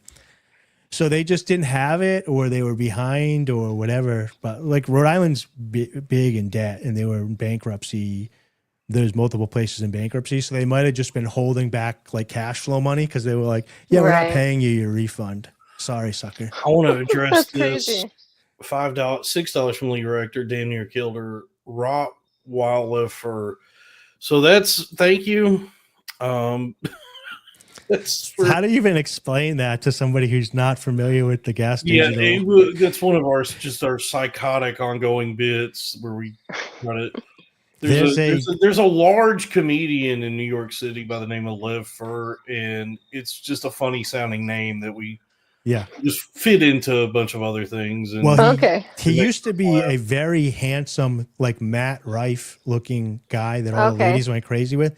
And then during COVID, he blew up to like 350 pounds. Probably. Oh no! Yeah, and he's still a cutie. He's corn fed now. There was what is his girlfriend forever? What is his deal? How did he initially get like people know it? Like he did comedy for like 3 months and made a documentary about himself. So it's funny because I hung out with Lev in 2023 playing poker in Vegas, and he's actually really chill. Early fat Lev. So basically, this is another good one, Levinescence. So he was trying to figure out how he's going to make a name for himself. So him and his buddy was into movies, right? So his buddy helped him film a documentary about his life, and the idea was he was going to put out a blog journey of his whatever, but it was very serious. Instead of just being like a blog where they hold the thing up and like, hey, I'm gonna go to the show tonight and try to do comedy, they did like black and white, fade in, very serious documentary with very early. Well, Tim Dillon and Luis Gomez got a hold of it real early and did a whole episode. Whoa! Oh yeah, that's a showstopper. $100 from Dan Mullen. Can't stop. Won't stop doing boobs with a Z. That's how Lewis is. Wow, Dan Mullen, thank you very much. Appreciate that. He sold his company 6 times EBITDA. Wow. So there you go. Well, hey, Dan Mullen, thank you much. Well, Tim Dillon got a hold of Lewis, and they said, do not release this, and they were making fun of him. And because Tim Dillon was on the cusp of becoming really big, it kind of pushed Lev into the stratosphere. Right. And 6.5 times EBITDA. That's how he became kind of popular, like way too early. And then he bought like a Harley Davidson to drive around New York City, and it for like $50K when you didn't have any money, and he's like putting on. I'm sorry, Dave, have you checked his early life tab? He's got money. His family does. You check that early life on. I did check. He's got money. The best story for Lev, though, and it's public knowledge now, and he does a bit about it. But when he was putting the weight on, his girlfriend was like, is really attractive too, because he met her when he was thin and attractive. So he's got like this almost supermodel type girlfriend that they met when they were both very young. And she was worried about his weight and his health and stuff during COVID. And so they got in a fight at like a Christmas party or a party someplace because he was eating when he was out. And so they get into the Uber and they're going home, and he orders DoorDash right to his house like 3 a.m. drunk. So they get home after she's been fighting with him all night about eating too much. And he had 2 large Subway sandwiches delivered, and he's just eating 2 Subway sandwiches. And she's drunk and he's drunk, and to the point where she's crying her eyes out as he's eating this. He just eats 2 I'm not even footlongs in front of him, dude. I'm not even this live versed on the live lore. I just know it because I don't know. I've spent more time with this guy than you. I don't know anything about him. Well, the thing with Lev is the two Subway sandwiches is kind of like his machine store, Burt Kreischer machine store now. Okay. So he's told it at all his shows. Yeah, so I heard it when he first started working on the bit at Skankfest in the Tank.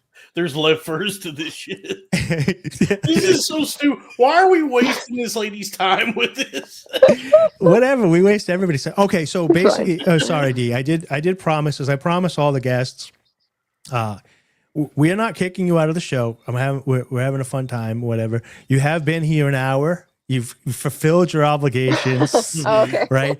So I want to give you a soft out. I want to remind everybody to head over and follow you on Real Unsweet Dee, Dee, on X. Do you have anything else that you want to promote or tell them about?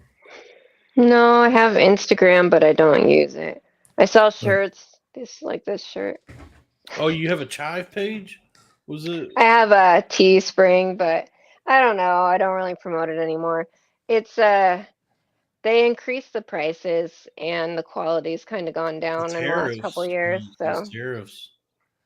Yeah, they're tariffs. Yeah, maybe. I don't know, but it's like barely even worth it for me anymore. I feel bad. Like I don't think that my shirts are cool enough for the amount that I have to charge people to wear. Like if I take 10% off, I make $1 or $2 from it.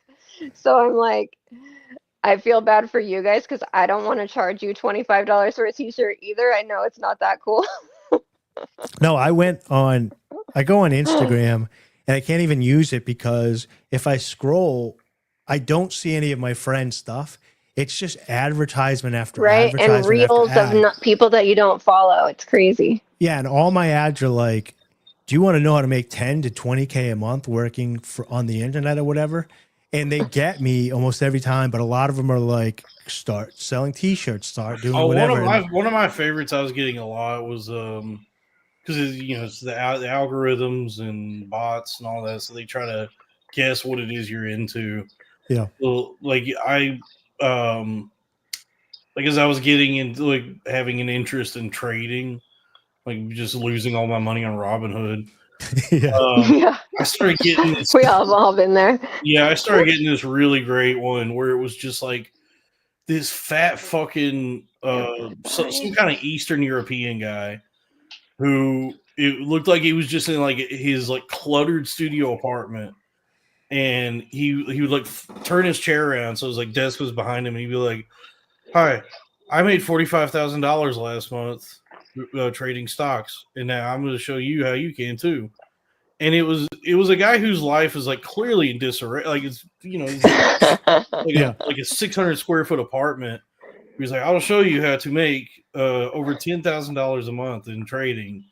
Is one of all those scams where it's some guy who's trying to sell you the secrets of trading, and that's really how you. Yeah, the program is they're all making money from trying to sell you a program. Yeah, right. You can't trust any of those anybody online because if you're making money doing anything, you wouldn't go on the internet to try and dupe people into paying you for something.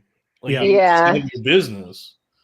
Well, it's hard enough to convince your friends to do. I guess if you want to sell a dog, you would put an advertisement on the internet, hey, does anybody want to buy a dog? But I sold one from Twitter. I was surprised. Yeah, but you wouldn't have a thing where you're dog secrets explain how to breed dogs. I might actually. I've been thinking about it. A lot of the breeders do that, or they do professional whelping services where some people are not mentally equipped to handle breeding certain dogs when they're little babies. They can't handle it, or like the fact that you have to wake up every 2 hours for the first 3 or 4 weeks to feed them. They can't handle that. And so there's some breeders that offer whelping services or sell books about like how to do things better and stuff like that. And I've thought about it, but I don't know. That might be where I think that's where the real money is in anything. Is like you could, you wouldn't even need to breed anymore. You just, you set up like your own multi-level marketing where you teach people how to breed. Yeah. But I would also just teach people for free because I don't want the dogs to die. Right. This is what like seems to happen in my life is when I'm starting a business or a project or whatever. When I had my real estate inspection company, people would ask me what I do, and they said, "Can I get into it?" And I'd be like, "Sure. Here's a couple of places you could go to and sign up." Mm-hmm. And then they keep asking me questions, and then you're like training them for free. And then I started Amazon, and they're asking me in DeFi. So then you're like, you know what? I'm just going to make a video, and then if anybody asks me, I can just send them this, or I could just start shutting up or being like, yeah, go online and find it. There's plenty of information. Yeah. But I end up creating all these little side projects for myself that I shouldn't be. Yeah. I kind of like. I don't know how to say it. I guess it originally started with writing a little note for the people who adopt our puppies so that they can care for them well, because I raised them from little babies. I want to make sure that they're getting taken care of correctly, because some people that have taken them never had a French bulldog or a pug or anything with a smashed up face before, and they have special needs. They're short bus dogs. But so what is the special care that a Frenchie needs that a mutt doesn't need? They can't be in very cold or very hot temperatures for a very long period of time because of their lack of snout. It makes it to where they can't regulate their body temperature as well, because part of the dog's snout takes the air from outside and basically makes it body temperature before they breathe it in. But since they don't have that, it's just like straight up whatever it is outside is what they're breathing in, and it makes them too cold or too hot really quickly. Oh, yeah, it's like when you have a bad air filter in your car. Yeah. A lot of them have a lot of allergies or sensitivities to certain foods and things like that. So we recommend like no grains, no chicken, because they have problems with that. It causes extra tear stains. It causes them to have like yeast overgrowth, and then they get itchy toes and stinky wrinkle stuff. Oh, this is why I get panicky about because I wanted to get a dog, and then I was worried about Lyme disease. So I'm like, how do I keep my dog from being like, I wanted to be able to go in the mountains and go out and have fun and not get Lyme disease. And that sent me down a whole rabbit hole of stuff that you need to do.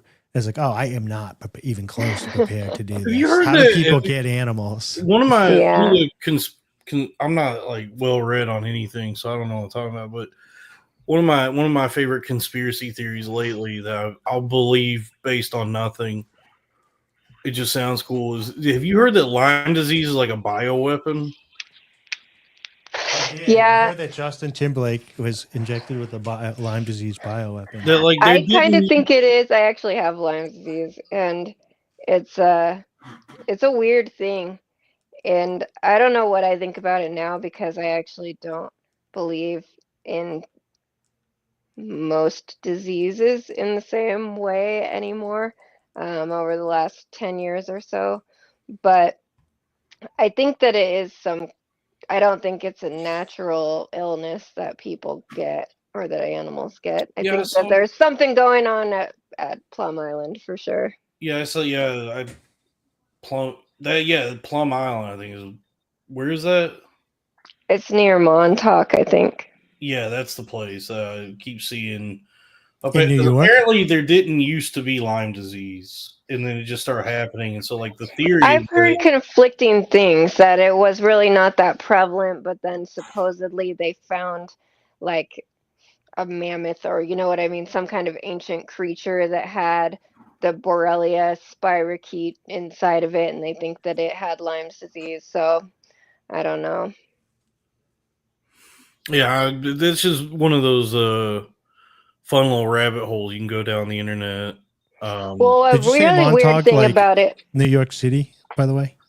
I think Or- it's near Connecticut or something. Yeah, isn't yeah. it? So I wasn't sure. There's Connecticut. Lyme is from Connecticut, but there's an island in New York, basically, that's near like westerly Rhode Island, off the shore. That's Yeah. Montauk, New York, but it's part of the New York that. Like where the Montauk Monster was found. It's like it's the end of the. It's pretty much the tip of Long Island, maybe. It's like the tip of whatever that island is in New York City, all the way down. Oh, that's a peninsula. You go so far back up New York that you're actually close to Rhode Island again. Yeah, because I've been to Montauk, like this fishing village on the tip of that island in New York, and I met people from like fishing villages or whatever. It was like the city was basically dead in the wintertime, and it's just all locals or whatever. So right. So you're saying there's a Lyme disease island there or something, or like a medical facility or something where they're breeding stuff. Gotcha. Yeah, there's some kind of medical facility out there, and there was a big explosion of the Lyme disease on like the Plum Island area. Yep. And that's in New York too, technically. There's an explosion at the disease factory. Yeah. Yeah. Oops, all Lyme. Well, it's a really weird thing about Lyme. I got it in 1992, and then my entire life they told me I'm not allowed to donate blood because it could go to people, but it's not an STD supposedly. And like nobody that I've been with has ever gotten it. My husband doesn't get it, and we have sex on my period. So like if you're gonna get it from blood, you would think like, well, sorry. And then all of a sudden during COVID, they decided I was allowed to donate blood and organs now. And I'm like, well, no, because if I actually can make people have this weird joint bone neurological disease, I don't want to. And if I can't, then what were you doing this whole time? Fuck you. What does it do? Does it make you tired? What are the effects of it? I was a little kid when I first got it, and I was really tired all the time, and then also it made my bones grow kind of weird. So supposedly, well, I don't know, there's kind of different schools about it, I guess. I think it causes chronic problems, but I also don't 100% really know what it is because I don't think it's what they say it is. But like my arms are weird. Like I can't make my elbow be like a normal person. They just bend to the side. Wait, I have hypermobility in like my knees go like that instead of being like straight. They bend back kind of a lot. Like a flamingo? Yeah. Yeah. Like a flamingo. I thought that was just from people being tall and lanky. Well, I'm only 5'4". Oh, you're only 5'4"? You seem like you're like 5'9", if I had to guess. No, I just have a really long neck. Yeah. Okay. So there's nothing to really compare you to because you're just online all the time and singing in your car. Pretty small. I think you have like long limbs and like long neck and stuff, so you give the appearance that I thought you were like 5'9", 5'10" from looking at. I have much longer legs than torso. I think in photos that makes a difference too. Yeah. And I just want to clarify that it's not that I think period sex is gross. Sex is gross. It can be. Sex is disgusting. Nasty. Yeah, so no offense to all the average American women in the chat here, but the average American woman is like 5'4", 5'3", 185. Yeah. So when you see somebody that's not 185, you assume they're tall and lanky. That makes sense. You have like all these. I don't know. I have like no statistics memorized, but you seem to have very like specific to women's bodies. It's just you just like have. It's interesting, Dalton. I read a lot of studies and stuff because I'm trying to figure out what the fuck is going on in the world with health or whatever. And like, if you read any of the stuff, like, so like, if you've ever been down the rabbit hole of Match Group owns 95% of the dating apps. So it's fake, like, competition. There's only like 5% rogue, like, dating apps. They own everything. So like, they own Tinder, they own Hinge, they own Plenty of Fish, they own OkCupid, Our Time, Farmers Life. Wow. Like the only ones they don't own are like Coffee and Bagels, and a couple of like other like obscure ones or whatever. And they're openly known, and people that have quit working for them say that they're only designed to get money from you. They do not want anybody to find healthy relationships. Well, yeah, because then you quit it. Yeah, and they actually set their whatever. And when they were getting really close to catching on is when they got Hinge. And then the tagline for Hinge is the one you're supposed to delete. Yeah. You're supposed to delete. And that's become like their most popular one. And that's the scammiest one. So what happens is they front load you with matches up front, because they take people that are likely going to match with you back and forth. So you get some matches. And then after they get a feel for what you like, they give you the exact opposite, and they match you with the person that you are least likely to be with.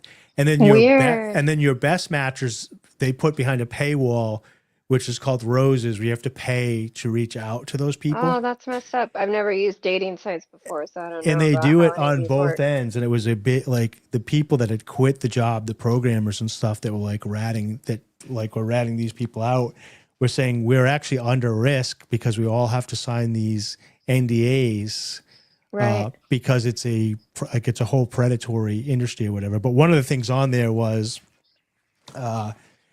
they have like height for all the men, and a lot of the women filter by height because they want a certain height.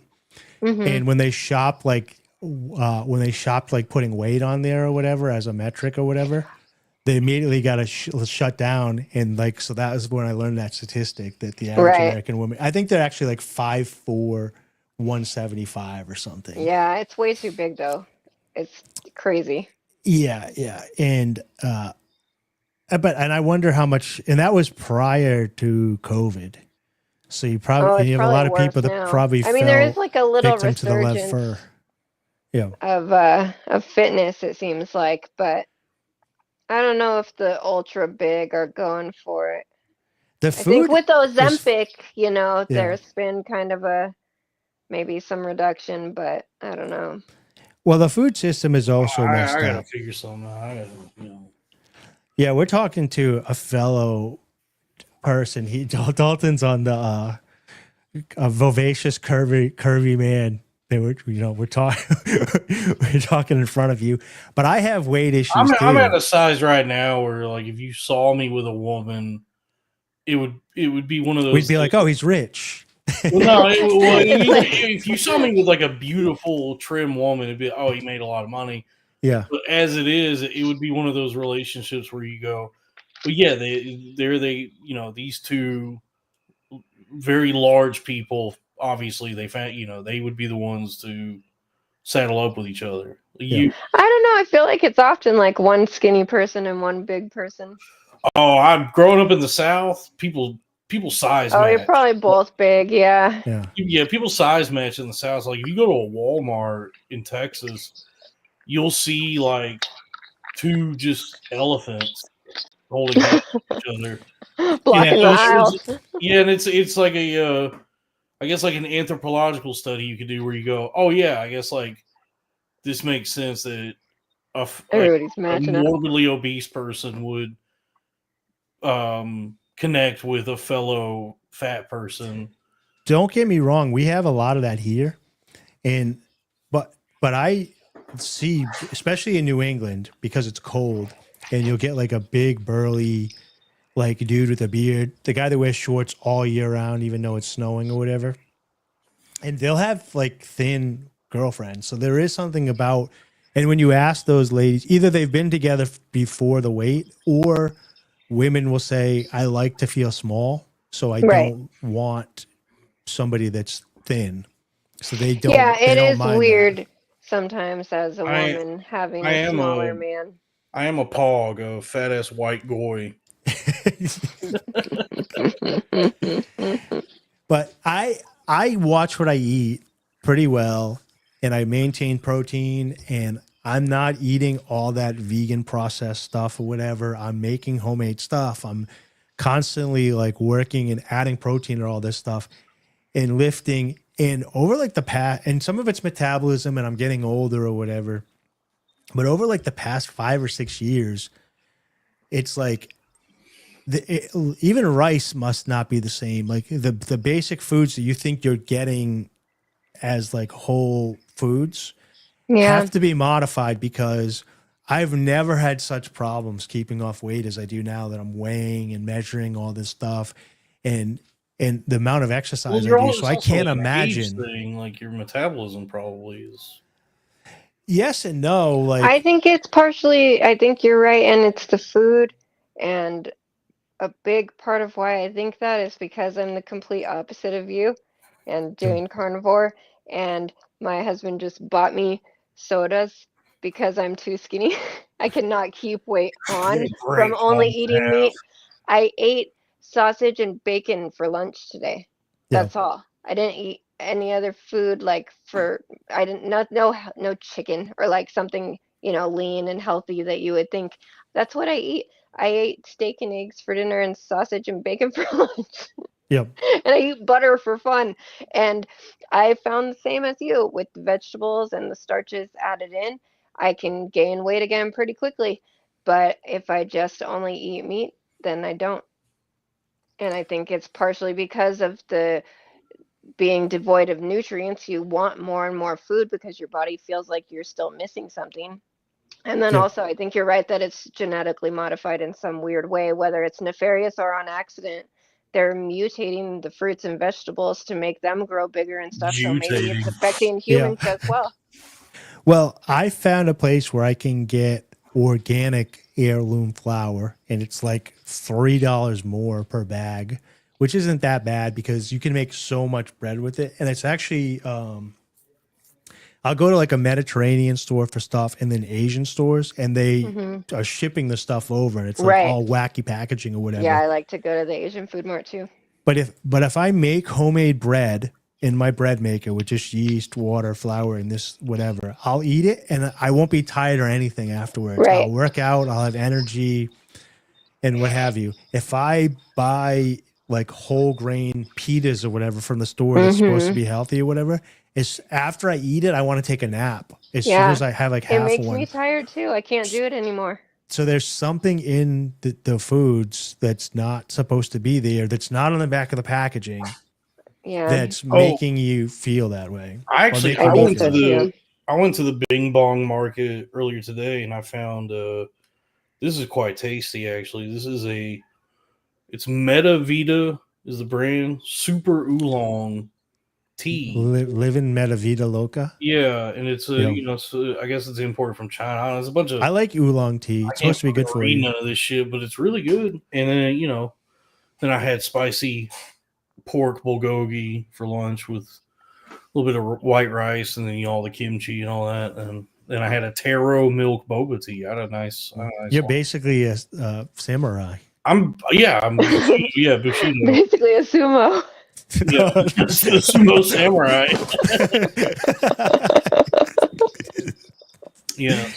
Yeah. It's so. I mean, I eat a wide variety of stuff, and I track my food in the Chronometer and everything, track anything, and measure all this stuff because I'm trying to get nutrients. And I will say, for 50.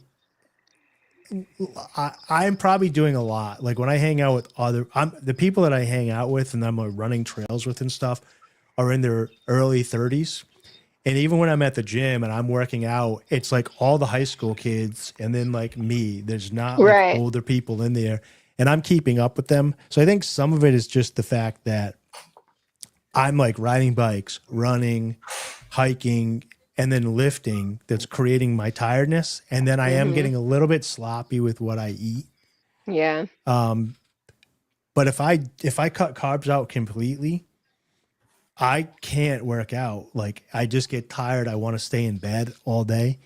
And even when I did my fast, I was fine. When I did the 5-day fast. Right. So people are like, oh, you got to get past the keto flu. There is no pass for me. When I cut carbs out, I just get like tired and drained. Yeah. So yeah, carbs are that's your fuel. Yeah, in the gym, like if I do just like proteins and like vegetables without like grains or starches or whatever, and I go to try to do a leg day, I get about halfway through and my mind goes first. I start to get a brain fog first. Yeah. So I don't know how keto lifting, you have to, I mean, Rogan did it, but even he said the same thing. Like if he did a heavy kettlebell day, he had to that's why he quit. When he did a heavy lifting day, you get halfway through and you feel wiped. So every day for me is a heavy lifting day. I never lift anything heavy. Just thing the way I do. I'm just constantly lifting so much. Keep telling you, Dalton, we can turn you into the guy from, well, you would probably say American History X, but the guy from Earl, The Truth About Earl. Ethan Suplee.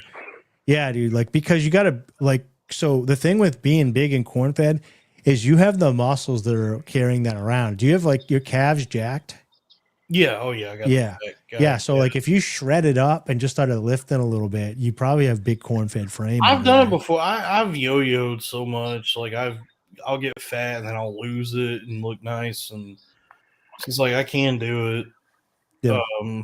It's just, yeah. I mean, I fell into, I was in like a fucking, a prolonged spell of whatever was going on with me where I mental health issues. Yeah, mental health issues where I just like gained all that weight. Yeah, but that happened to me too. Yeah, prior to that, when I was insane, I was very active, and so I was actually like, for the first time as an adult, under 200 pounds, and I was just like, I was not eating and. Yeah, just scurrying around the streets looking for clues and trying to solve some kind of conspiracy I concocted. Oh yeah, so Dee is a complete outsider. When Dalton lived in New York City as a stand-up comic, during COVID, he had he started noticing a lot of mathematical things, reading the Bible a lot. I think the government was out to get him, which they are. That was one thing that you actually figured out for truth. I had everybody that tunes into this knows all this, so we don't have to like rehash everything. But yeah, I had like a full psychotic break that lasted for like months, where I was like completely out of my mind. And then and then after that, I was like, I guess the time it takes your brain to actually come back from that, I was kind of debilitated. That's how I got really fat again. Was I just like I still have trouble with like energy level. Like I have no energy even now, but I'm like at least capable of doing things. Like I can, compose a sentence and do streaming, but I struggle with like still like quite a bit. Do you guys think so? All three of us are pretty extreme online. Like Dee's traveling in different circles, but you're on Twitter as much as we are. Yeah. So I switched back to light screen from the dark screen. I had everything set on dark mode. I switched back to light this week. But why? It's been a little bit better. I don't know. I've been trying to get off. I definitely think it's affecting my mental health. I just thought that I was like shooting stuff into the universe and like ignoring it. But now I'm starting to think like just looking at it kind of puts your mind into the phone instead of like into the world. Looking at social media or looking at dark mode? Oh, okay. I've been saying for a while, because I always wonder where my line actually is, because there's like so many things that happen on the internet where I go, or I'm done with the internet, but I always go back to it. But if they start doing that shit here, like what they're implementing in all these other countries right now, where it's like even more aggressive KYC implementations, like have you seen that like in the UK and all these other countries, like they're making you submit your fucking driver's license and all that shit to just use the internet. That might actually be the line for me. That if they start trying to do that shit here, I mean, I don't know what I'm gonna do because like I do need YouTube for like money, but I definitely that will curb my internet usage if they start making me have to like take selfies of myself to just use certain websites. Yeah, that would really suck. You know, because I think it's coming eventually, but you know, I think honestly, we were fools to think that they were just going to let us have the internet forever. Oh yeah, for sure. I mean, I think that was a big part of the rollout of monetization, honestly, is to do like a soft rollout of that, to just in advance get verification of everybody's IDs and their ages and their information and stuff like that to digitize your record more. And that is what happened because the internet used to be like it was not a place to make money. It was just a place to have fun and share thoughts and be crazy. And then once more and more of these websites start saying like, we'll pay you if you can submit, you can get monetized. That really started, or getting check mark, like getting verification and stuff like that. I think that's really, all a soft rollout of that. Yeah, the monetization has like just as a consumer completely ruined the fucking internet. Yeah, because now everybody is trying to calculate and like filter everything to figure out like what is going to make the most money.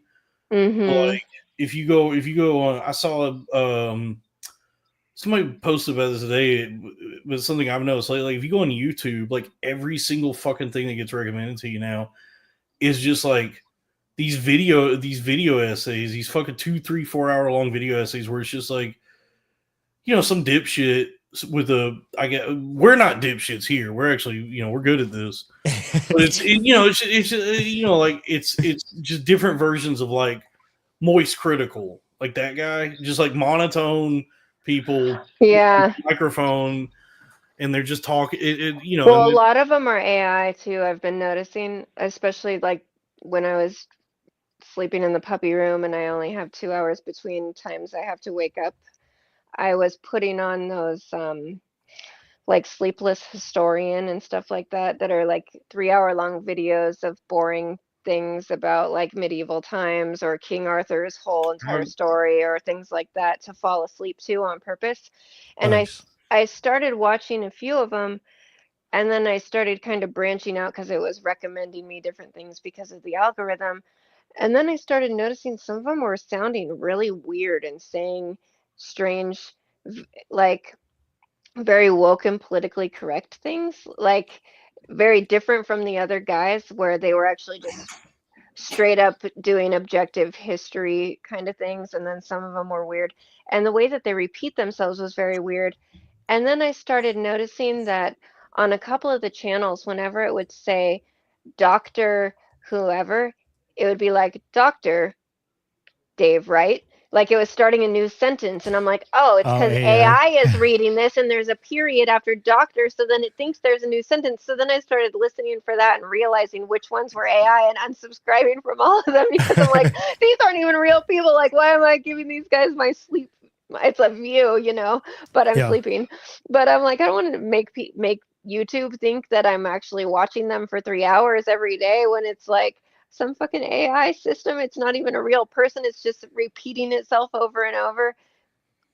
Now, here's the real question is like, what is a greater threat to us, artificial intelligence or Indians? I was wondering that right now too.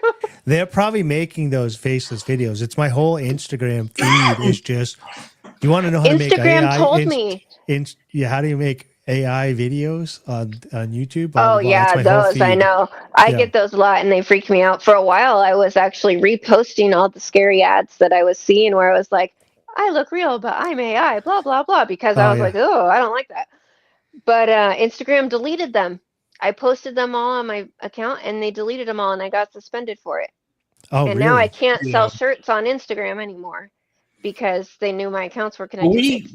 I don't go ahead. But Instagram warned me about Indians. An account followed me on my dog's account yesterday, and it was like French Bulldog World Magazine.com or something, right? Followed my dog account. And I was like, oh, that's cool. And so I went to follow it back. And a pop-up came from Instagram saying, are you sure you want to follow this account? It's in India. Oh, really?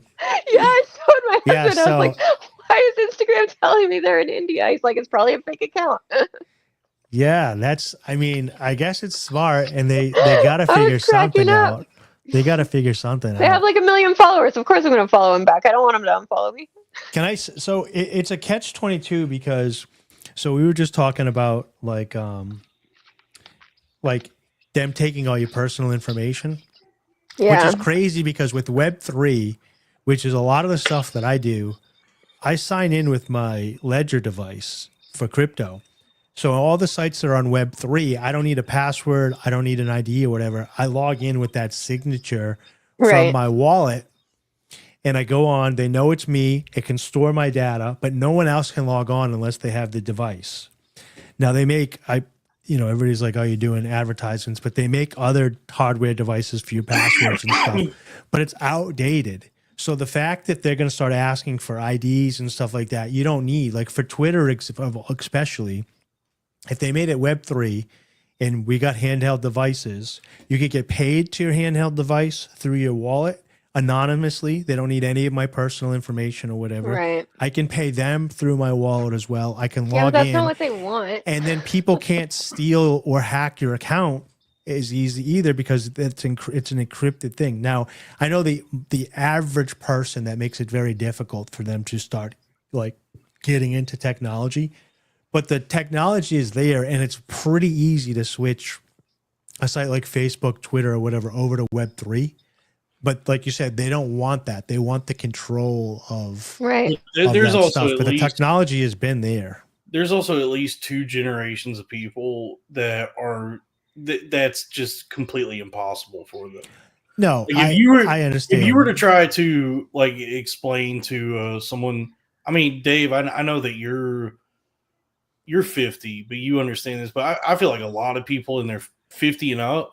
Oh, I can't even explain it to 30-year-olds. So Dude, they're so it's just gonna be. It would be fucking impossible to try and get anyone of like those age ranges to even begin to understand how that works. But you can have both. So like when I go to coinmarketcap.com, right? And I go to the login screen, it asks me how I want to log in, with my wallet or with an email with a password. So if you want to create an old school Web 2, you can. And if you want to do a Web 3, you can.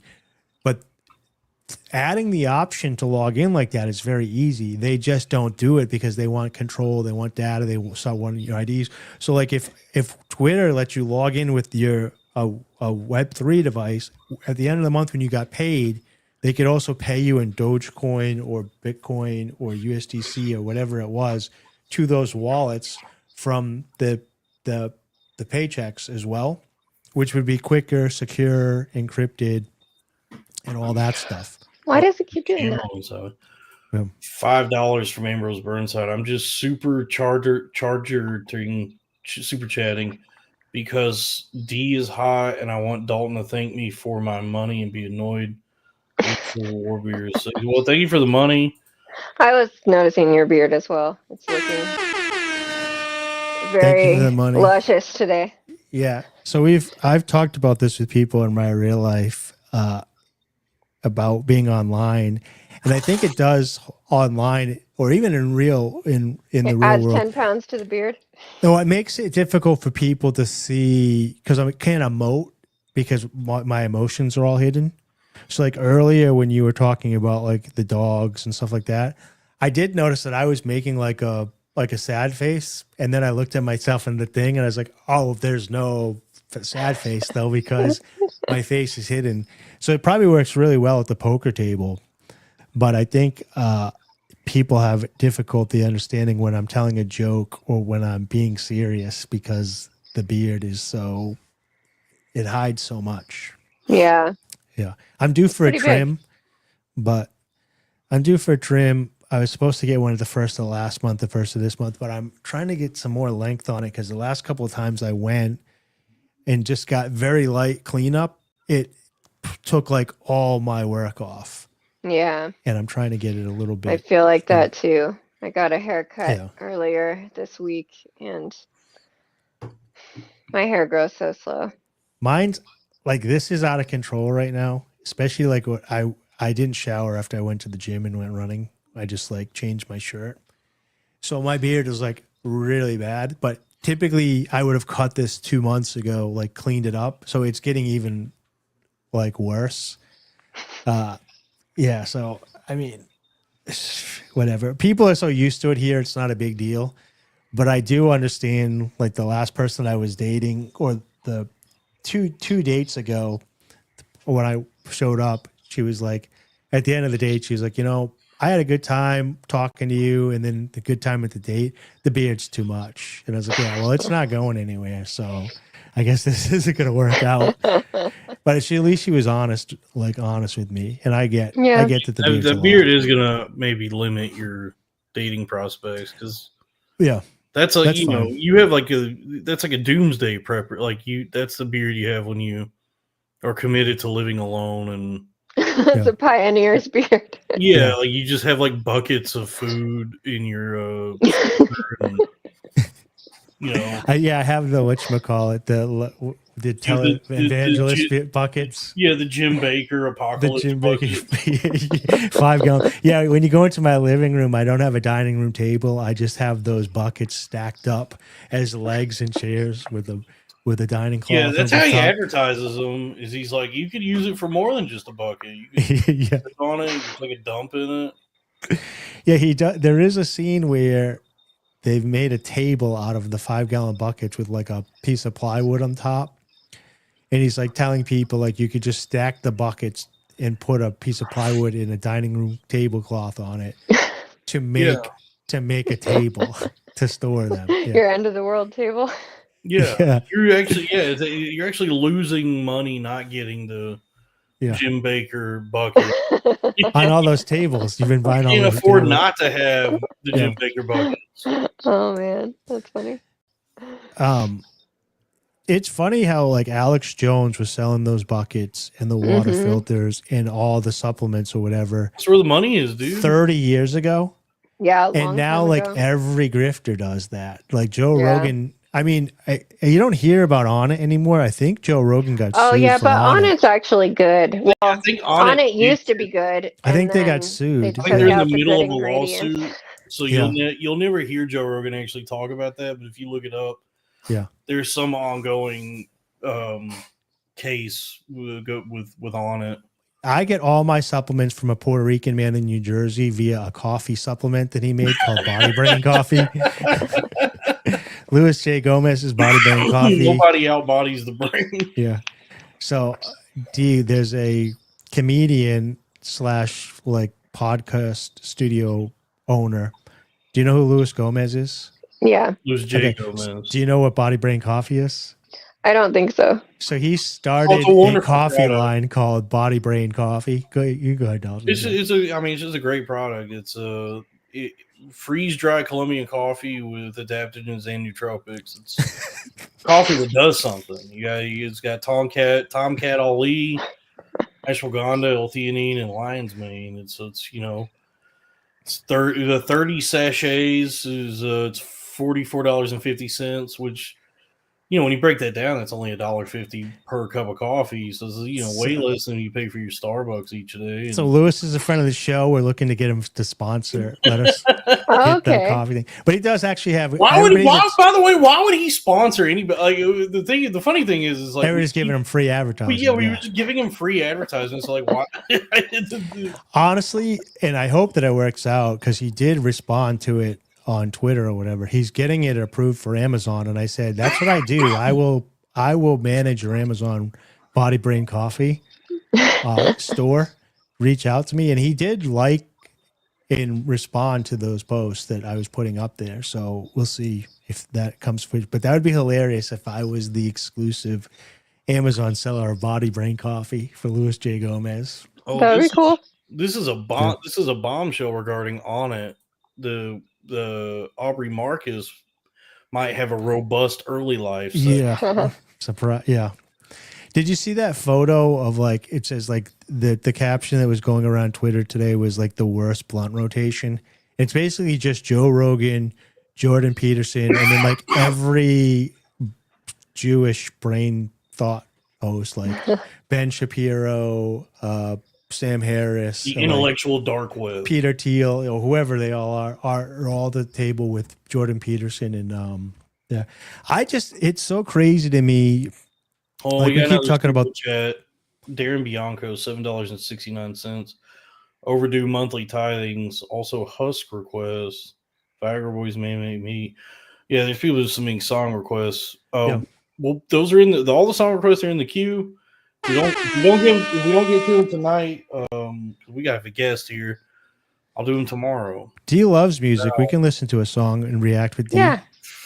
So Dee, I started saying this about an hour in. You're not obligated to stay the whole time. We're having a great time with you, but like, I think you're telling me to leave. No, I'm not telling you to leave. The chat said that like whenever you offer this disclaimer, it does sound like you're trying to get them to leave. I'm not. Well, here's the thing. When I We've had enough of you. No, when I text and I set up the guest, I always say I'll give you a soft out at an hour. So if you're not having fun, you can leave.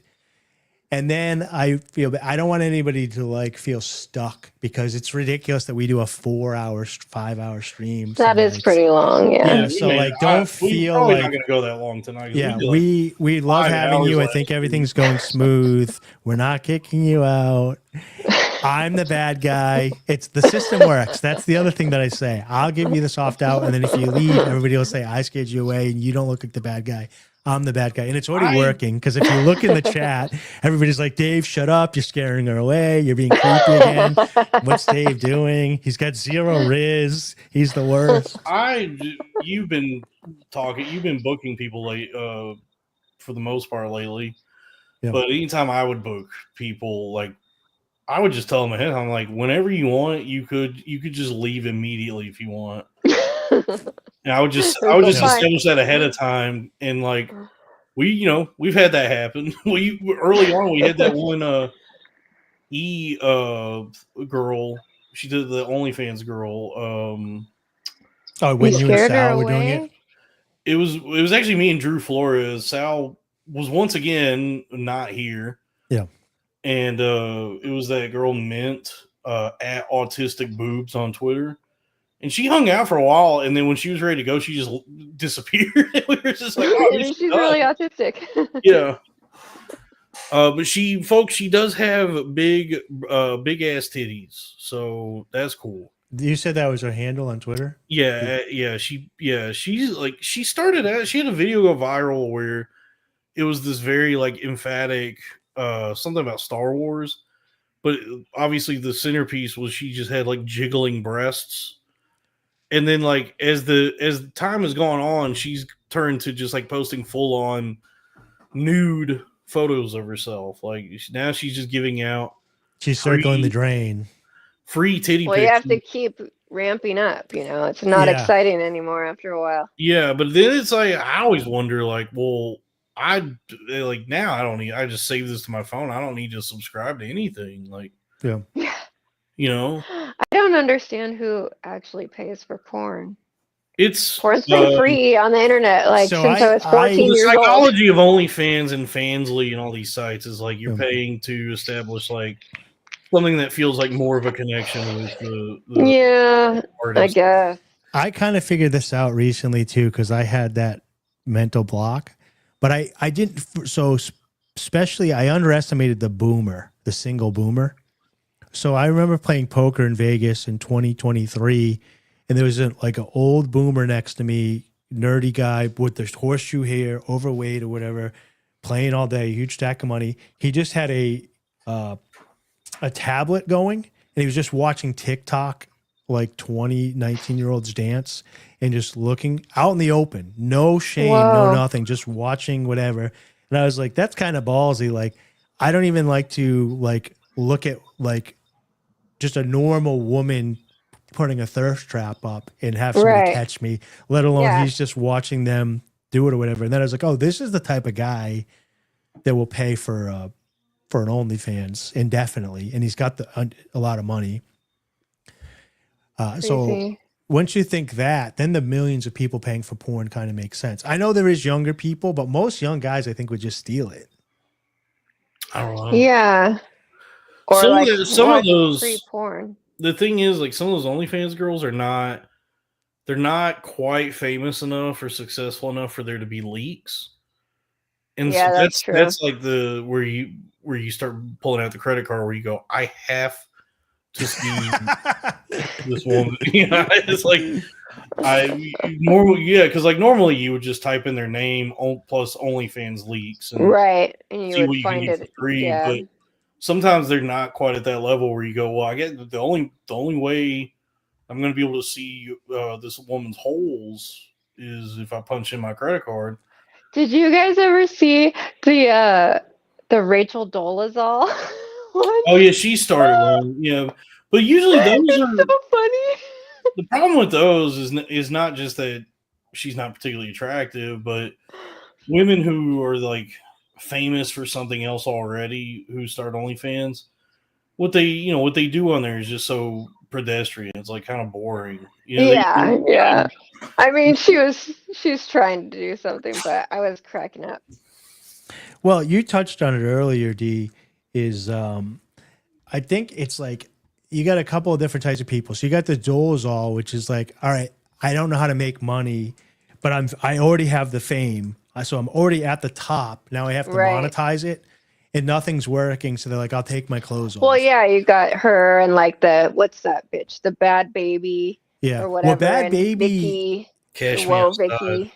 Bad Baby is kind of like a decent business non-goy. She's in the tribe, so she's got like her mother and all that stuff kind of done that. But I think you touched on it earlier. The other one is the escalation. So the woman that comes on and she's getting a couple likes, and then she's like, "Oh, now I put the bikini on. I get a couple more likes." And then, the bikini's not working anymore. So, like, I'm going to, like, it's me with my top off, but it's covered in bed, but you can see that I'm wearing underwear. Right. And then, the next thing you know, they're still not getting any likes. So they're like, okay, I guess I got to go topless. Like, we saw, she actually blocked me. Now it's 2 a.m. and you just snorted Dexedrine and then. Yeah. What's her name? Baddie something? Bad Bobby. Yeah. So she blocked me. But when she blocked me, it's because cash me outside, Dad. She had posted a picture. She posted a picture of like it wasn't a nude and it wasn't her breast, but it was like see through, so you could see her nipples. Okay, yeah. And like, so she's like escalating her thirst traps, and then I think one day they're just like, okay, I guess the next step is just to open up OnlyFans or a family. Right. Yeah. Well, Fansly is how you circumvent the, giving all the money to Israel through OnlyFans. Yeah. Well, that was the crazy thing when they were doing the BDS. Like you brought this up before, Dalton. I know everybody's like, don't do that. this, don't do that, don't do this. Yeah, no. When they're saying, don't do SodaStream, don't do this, don't do that. It's going to kill. No one was ever saying don't do OnlyFans. Yeah, go to Israel. You saw very few people actually mention that because that would just devastate so much of the American economy. I guess at this point, if you pulled all your money out of OnlyFans. Well, I was watching. I wonder. There's probably. There can't be like too many women who are successful from OnlyFans. There's not. It's something like 90% of them only make 150 or less per month. Yeah, but there is a new class of woman who like there was no chance she was ever going to make that kind of money anywhere else. Yeah, it's like it did create like a new kind of like, just like some woman with big tits in Colorado Springs who in any other time would be stuck as like a waitress. Right. Is now a millionaire. Yeah, for sure. The one that gets me in kind of like touching that is like, I'll put a post up, like a reply on Twitter, and I'll start getting some tweets. And then, but like day 2, you're like, oh, who are these people? These are not my people, like my people. Let me click. And it's an OnlyFans person that has like one, like, 3 or 4 followers or whatever. And their first picture is them like everything. They're giving everything away, like in their pin thing. Yeah. Like, whoa. Well, and that's why part of why I'm like, who's paying for this? Well, there was a lady, I actually reported my first thing on Twitter the other day. I found bestiality on Twitter. I get shown that so much. I clicked on it. I clicked on it. I reported it, but like it was somebody that I was like Dalton said, it was like this like overweight, like grotesque woman that was like she didn't even have a pretty face. Like so it's not like she had a pretty face and she gained some weight. She was rough and then put weight on, like to begin with. And this is bestiality joke. She was rough. But anyways, and so you're like you're giving it all away for free, but also who's buying that? Like if you're gonna get, you have the whole internet, and you can get tiers of quality. Yeah, tiers of quality for like $6.99. You can go see a 22-year-old. Why are you paying whatever for like a it has to be like a weird fetish thing, right? Like those people that are into the feeders and stuff. Yeah, or you just, I mean, do you go through so much stuff? Or I have heard some comedians say like they like amateur stuff because it seems obtainable to them. So like yeah, I've heard that before from people too. Yeah, so maybe people are like, this is obtainable. But anyways, I don't have that with porn. It's never ending. Like when you go on even Twitter and you don't want to find it, it's never ending. So that's how I don't understand people paying for it. Is because when I'm not looking for it, because I quit, I'm finding it everywhere. You can't even go on Twitter and not run into it. It looks like they're in just like a sheer white void. I don't know if you've ever seen those ones. Where it's just a bright white Is room. it AI? No. It's you mean like when they're at the doctor? No, it's not even a doctor's office. It looks like they're in like some sort of like purgatory.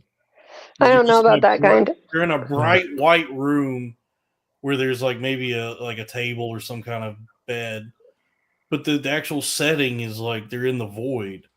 It's like alien abduction porn. Yeah, some kind of abstract like void that they're in. It's white and the lights are bright as shit. And so it's it's not amateur. It's a lot of production, but it's like this it's just the strangest setting. But those are cool videos. So I haven't seen that. You posted something the other day that I had to like look it up because it freaked me out so much. Me? No, Dalton. Something with he posted these like this lady that it was like the Patrick dildo lady. Oh yeah, that was going viral for a couple of days. I don't know who she is or what that is. I didn't know. I didn't know. Dude, I see so. Twitter shows me so much of that shit where I have to like. I actually do have to try and finagle Twitter to stop showing me that shit because like. Not just like the bestiality stuff, but then like a woman who it'll be a video that starts with a woman like showing off this dildo she's about to use, where she like puts it in front of her to show you how big it is, and it goes like all the way up to her tits. Yeah, that's what this post was that you reposted, and they were so large that I didn't know. I thought it was a like Dungeons and Dragons paraphernalia that she had. You thought it was like a cosplay, like she was gonna. Because I was like, I thought they were like tails or something. Because I was like, oh my god, there's no way that any of that could would go inside. You'd be surprised how much of it they can fit inside of them. Yeah, and then I went down a rabbit hole with, and you hate this, but ChatGPT, and they were saying that the people that do that shouldn't do it, that they can create actual lots of damage to themselves, internal damage and bruising, and they have to go to the doctors because it's a mental disorder. That's what ChatGPT was telling me. Oh, of course, yeah. It's probably along the same lines as like cutting yourself or something because I can't imagine. I don't know much about, girls is scary. I don't know much about like what's Girls going is on scary. with a girl's, like the inside of a girl's body. But I'll say this: I know that I like any other woman, like women. I also I have an ass. Women have asses. Now I don't know what's going on inside a woman's vagina, but I do know that with my ass, that there's been times I've taken some dumps that hurt real bad. And then anytime I've ever needed like something to go in my ass, like a suppository or like a Doctor's pinky. Yeah, like a doctor to do a rectal examination. A man's giant penis. Yeah, it feels much larger. Like it's definitely like more of a. Like I don't know how to describe. Like it feels like an anal illusion. Yeah, it feels like a lot. Like that might be the name of this episode, anal illusion. Anal illusion. Yeah. I just know that like the discomfort it causes is like so much more than I thought than it would just being like a couple fingers or a. Well, it's pretty sensitive too. Yeah, so I can only imagine that like. The kind of like these ladies who are putting like, these big tentacles and Hulk Avatar whatever's in their butts. That's like, not only do I can imagine how uncomfortable that is. That's probably causing some serious hurt. Yeah, some damage. Yeah, I've thought about that before too. I knew somebody who used to have a big, I was going to say a giant dildo collection, and then I was like, well. That sounds. I mean, but there was both. It was the collection, a lot of items, and some were giant.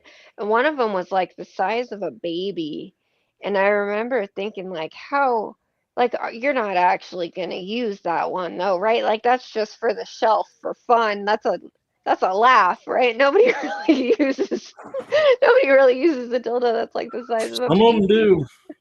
I don't know. But yeah, and I mean, knowing what very little I know about female anatomy, like the woman's vagina and the insides thereof, I do know that like there is like a there's like a wall and there's like a cervix, that that's why some women, the good Christian ones, prefer small penises because they don't want you like hurting their. They don't want you to move baby Jesus around. Yeah, they don't want you to hurt their cervix. If it does hurt.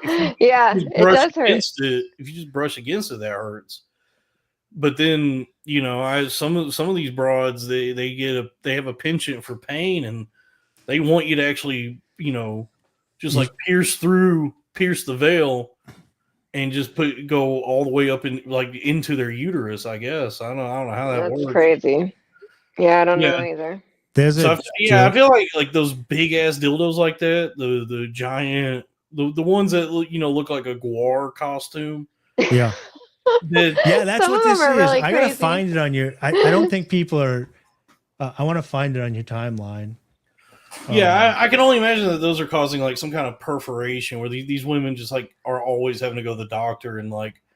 Yeah, they do. They do have to go to the doctor. Yeah, and even people that do like fisting, it messes them up sometimes. Yeah, and then it's like Brad Dourif in Deadwood is like, God damn it! I told you, stop fucking yourself with the guar penis. Earlier when you were telling the story about the person's collection or whatever, it reminded me of this, like from old school Twitter. This woman used to write fake erotica. Oh yeah.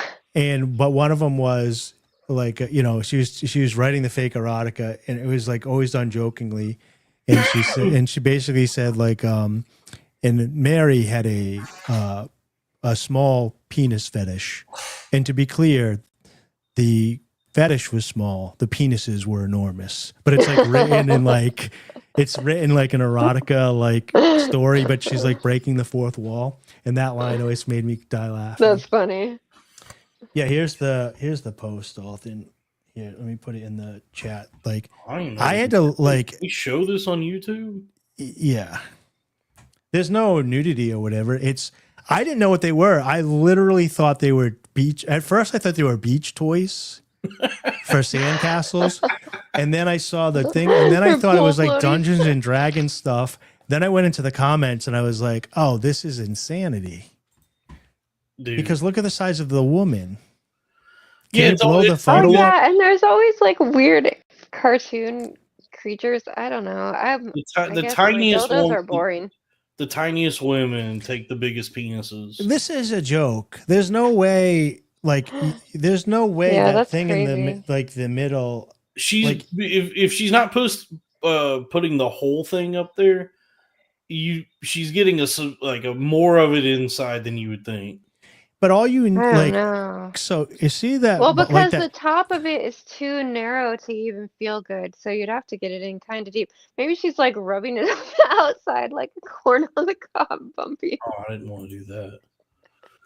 yeah, I mean, those are made. So here's the thing. So like when I saw this, and I I went feel into like that's for a the deep butt. dive. That's not for a vagina. yeah. See, some It's of the these are wrong for shape. butts. This black one, That's for a butt. That's for a butt. I thought they were for novelty, and when I you mean, start doing the hopefully. deep dive, they're not novelty.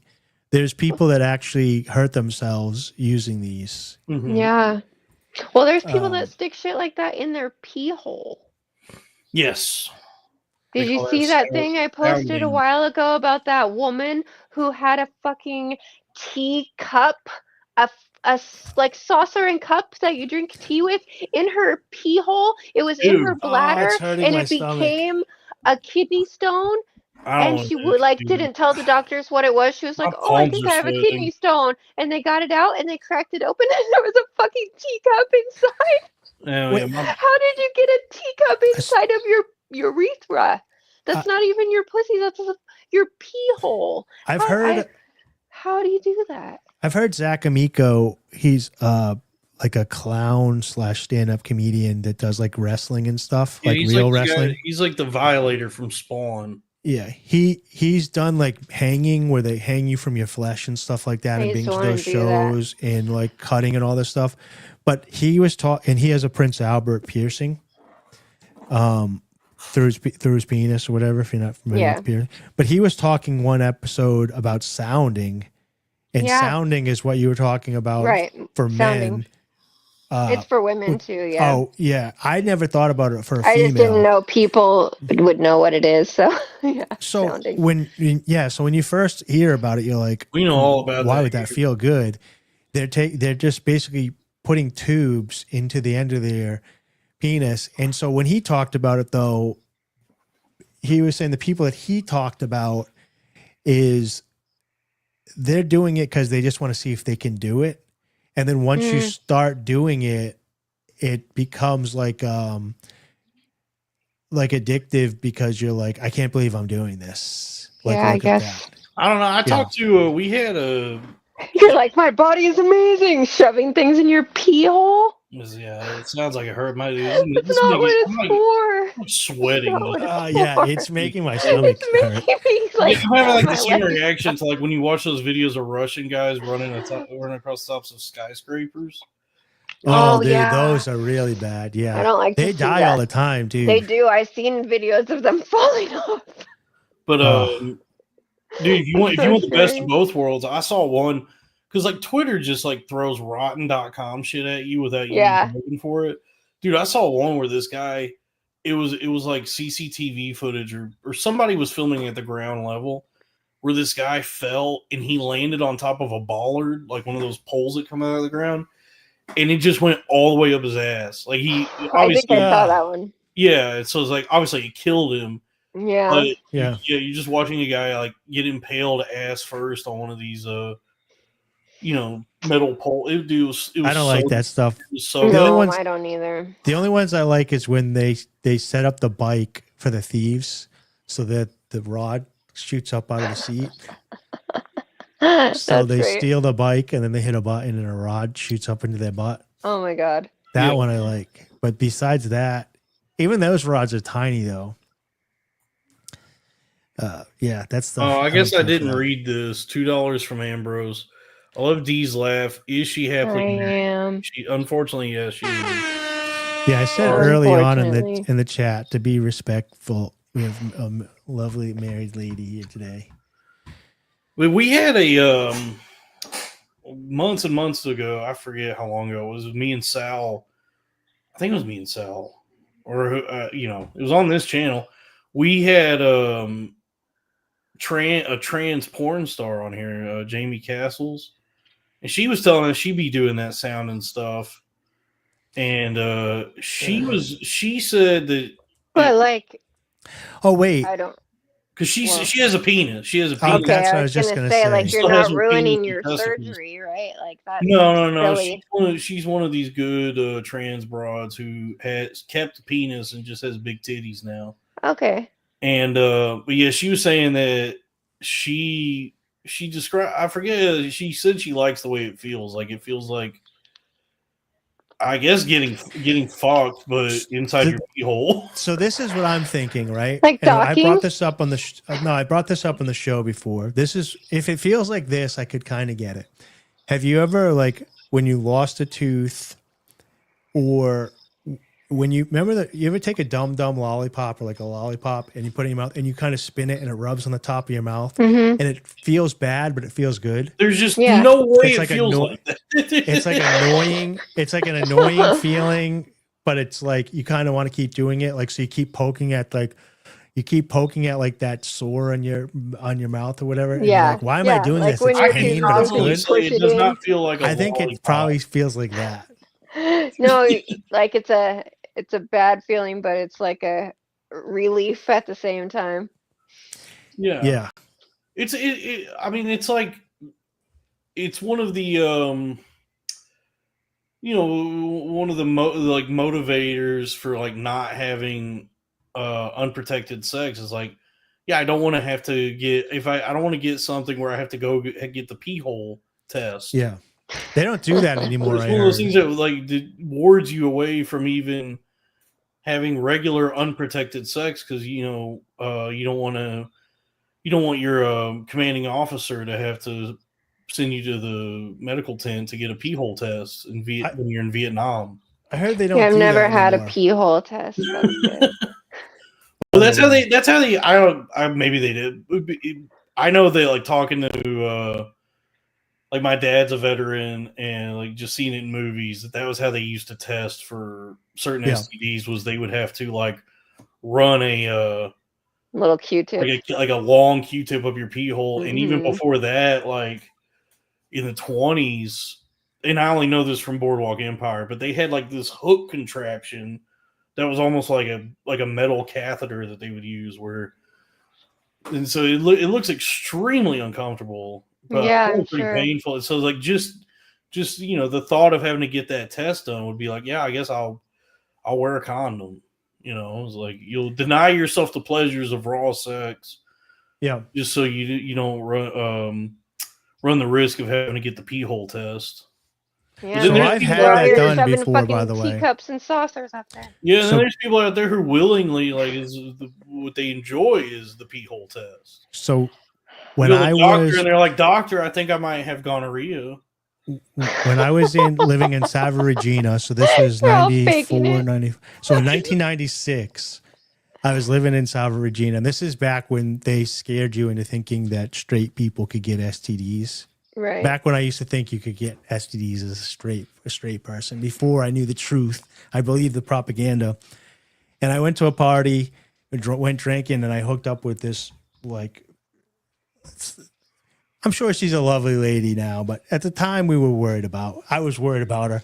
So I went to a clinic there, and they did say, hey, if you want to get tested, we can do it, but it's a little bit abrasive. So like, did she tell you or whatever? I'm like, no, I just kind of want to whatever. Now they just take blood and they can do a whole, and they take you, they hold you, they take like a smaller than average Q-tip, but like Dalton was saying, it feels like a larger than average Q-tip. I'm sure. They put it in the thing, and then you're like, oh, that's not that bad. And he's like, and then they spin it and then they pull it out.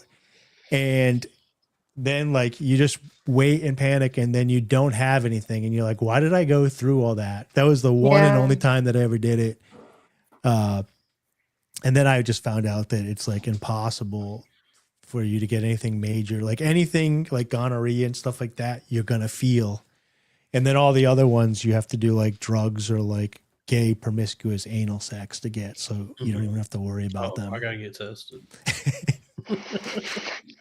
Well, I was living in Massachusetts at the end of COVID, and that monkeypox stuff started. And like they were like, Massachusetts is having all these outbreaks. They're the highest ranked monkeypox and whatever. So I was like scared to leave my house. It wasn't that. It was that the P town on the end of the boot of Massachusetts, Provincetown, is a gay town, like completely gay. They had so many monkeypox outbreaks there that it was messing up the whole state stats. Yeah, it was messing up the numbers because oh my god, they just went to the point there and like they were like, forget it, we're just gonna it's only have 13% of the population is responsible for 51% of the monkeys. No, it's the other type of monkeypox. Yeah. Whoa. It was 4%. 4%. Why do they call it monkeypox and not Biggie smallpox? What's crazy is when they first started calling it monkeypox, everybody was like, whoa, that sounds racist. And then like, I think like a year into it, they were like, yeah, we're going to start calling this by the whatever name because people did start like associating the two. But by that time they'd already done like 12 to 18 months of calling it the monkeypox. Yeah. Yeah. And if anything, isn't AIDS we more hear of a the monkeypox? CDC, we in the interest of well, the original story was, yeah, supposedly. In the interest of racial sensitivity, we've decided to stop calling it monkeypox. It's that's racist. And you're like, wait, you're saying they want now it's called raccoon pox. I thought you were going to say now it's called African American pox. What are you doing over there, crazy? Oh, this has got the chat upset because Robbie's their cousin said, "When's the crypto talk?" Now, folks, the market is down because of the Federal Reserve and the whatever's going on. I don't know. The people don't like hearing about crypto, but I guess this applies to everybody. Is that the Jerome Powell said that there's not going to be any rate cuts, and then the jobs report came back that I guess nobody has a job, and so there's nuclear submarines. I don't know what's going on, but all the markets are down right now, and economically, I mean, honestly, truthfully, I'm starting to believe that they've been broadcasting to us this sort of illusion that America is doing great. I'm starting to kind of believe that America is effectively a third world country at this point. I've been saying this because I was, I live up in rural New Hampshire now, but I was pumping my gas maybe it was over a year ago now. I think I said Hold on, one more N-word drop. The N-word. Okay. I said it maybe 6 months ago on here in the early shows, but I was just pumping my gas, looking out at the world, and I was like, you know what? Nothing's really changed in the United States since I've been alive. Things have technology, but I'm the houses are the same, the roofs are the same, the cars are the same, the streets are the same, the sidewalks are the same. There's not any whatever. And I was like, but the rest of the world is progressing and moving on and looking. So I'm we're kind of they're trying to tell us we're the best, but we kind of seem like a third world country. Stagnated, yeah. Yeah, but I think what happens with why a lot of people buy into this idea that it's the best is because there's a certain percentage of people in America that are doing really, really well. Yeah, it's sort of like the monkeypox thing where it's there's enough people who have so much wealth and resources that it makes it seem everybody's doing great, but it's no, it's actually concentrated amongst just this handful of people. Yeah, we have the most millionaires, top 10 countries. We have all these millionaires, but when then you look at the rest of the country. Yeah, and I also think they cooked the numbers on the census where there's probably way more people in America than we realize. Whatever the official number is, probably add 200 million of that. And so, I feel most of this country is if not completely impoverished, definitely struggling. It's getting, you know, like as the dollar loses value each day, it's getting more and more where that disparity is growing, where you're getting like these similar to like what you think of as a third world country, where you have like the oligarchs, like the people who, you know, are trillionaires, and then everybody else is only gets like 1 hour of electricity each night. Yeah. You know what I mean? So, well, I'm noticing it with Amazon now. So during the pandemic in the past couple of years, I was like, I guess I'm going to keep selling this stuff because these idiots keep buying it, but I don't know where they get all this money because they keep I keep putting this rubbish, what I consider rubbish, online, and they keep buying it. But I'm just looking at the stats and what moves. And so this is a popular item. It sells 30,000 a month. So I'll keep buying it and sending it in. And now that's finally starting to slow down, but it's also, they're cutting a lot of benefits. So what I didn't realize is like, if you're trans or your kid is like, your child is like a other king or whatever, you can get them on SSRI or whatever it is. I forget what it is. SSDI. So now they're cutting a lot of that out. Supplemental security income, which is usually disability. Yes. So I didn't know all these people were getting is a disability. Yeah, I didn't know all these people were getting disability checks. That's crazy, yeah. And then even the EBT stuff, because you know, during the Obama administration when they digitalized it, it became $1 trillion industry for the corporations to get their food on that EBT list because it's digital now. And so instead of the government, it goes back to Reagan. They made so much milk that Reagan started buying cheese, and then they started storing cheese, and then they started giving the cheese out as welfare for government cheese, which is why you saw those big wheels in this country. Yeah. Yeah. So it's like this big government thing, and then they moved to electronic. But then, like, when you first went electronic during when Michelle was like, "We got to get healthy," you couldn't get Oreo cookies and snacks like that. But now they're on the list. And so then what happens is once they're on the list and their sales go up because the EBT, and they can see the digital payments of what they're buying, they can raise the price of Oreo cookies knowing that it's not those people's money. But then when you and me go to buy Oreos, we're paying the subsidized price from the markdown. But I didn't know that people were getting like, for like a family of 4, they're getting like $3,500 a month in food. That was one of the funniest. That was one of the funniest things Sal has ever said. Dee, Sal is my other co-host. We do shows on this channel, but he's on EBT, and he said one of the funniest things where he was like, "Yo, dude, if you look at my shopping cart, I'm the reason they want to take that away."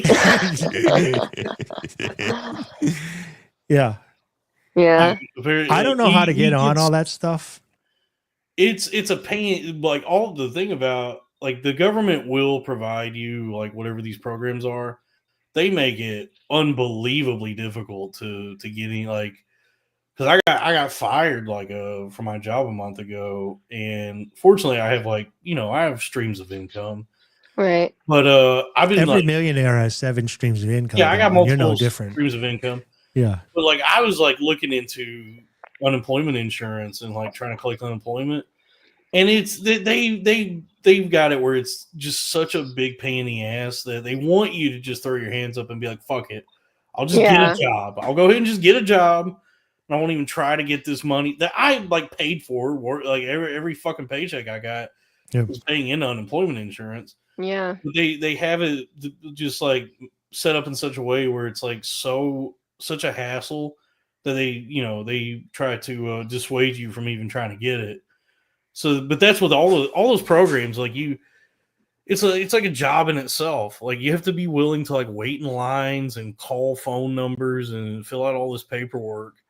Yeah, and I honestly, there's probably like a good percentage of the country that is their full-time job, is just like waiting in line. It for some people, yeah, just waiting in line for government. To answer Robbie's third cousin, yeah, but that's what I'm talking about. Once they switched it from the food stamps over to the EBT, they started adding the junk food onto the that era, whatever. And back to what you were saying, Dalton, it was the actual Reagan. It was they call them the Obama phones, but they were actually the Reagan phones. Ronald Reagan got a subsidy from the government to get agricultural farmers cell phones or whatever, because they were like, oh, they can't get them because they're out in the sticks and they need them or whatever. And so they started subsidizing. Obama took over that program and like spread it out so that other people could get it.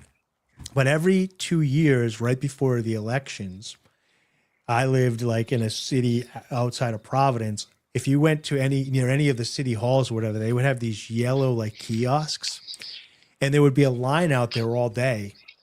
And people would like, you'd be going to work in the morning and there'd be people in line. And when you came back, there would still be people in line, and they could wait in line and somebody would help them fill out the paperwork to get free phones. And they would be out there for like 12 hours to get a free phone. And you're like, you could just go get a job for 8 hours and then pay for a phone.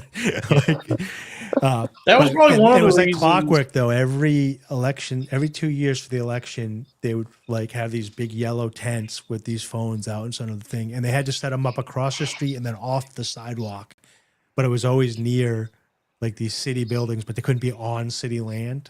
Or there's some Interesting. Yeah. Dude, that was probably one of the reasons I got fired from Comcast Xfinity.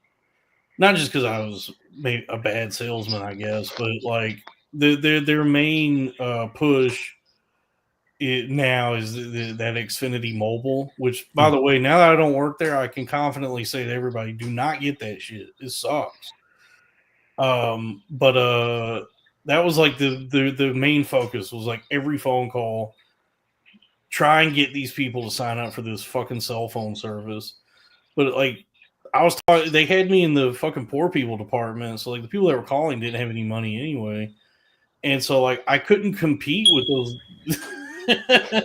I couldn't compete with the Obama phone because I'm talking to people who like they live their lives like on subsidized. Their entire life is subsidized by the government. Right. So they're already on guard. Like they don't want to they don't want to spend any money anyway. And so like if I pitch them a phone service, they're like, well, I already have the Obama phone. I'm like, yeah, I know, because our connection fucking sucks. It doesn't work. But yeah, I could tell. Yeah, but a free phone that sucks is better than a phone that's $25 a month that doesn't suck as much.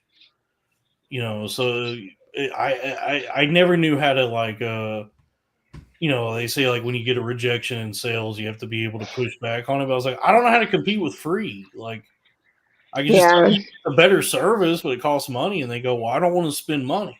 I'm like, all right, yeah, I guess I can't really compete with that. Yeah.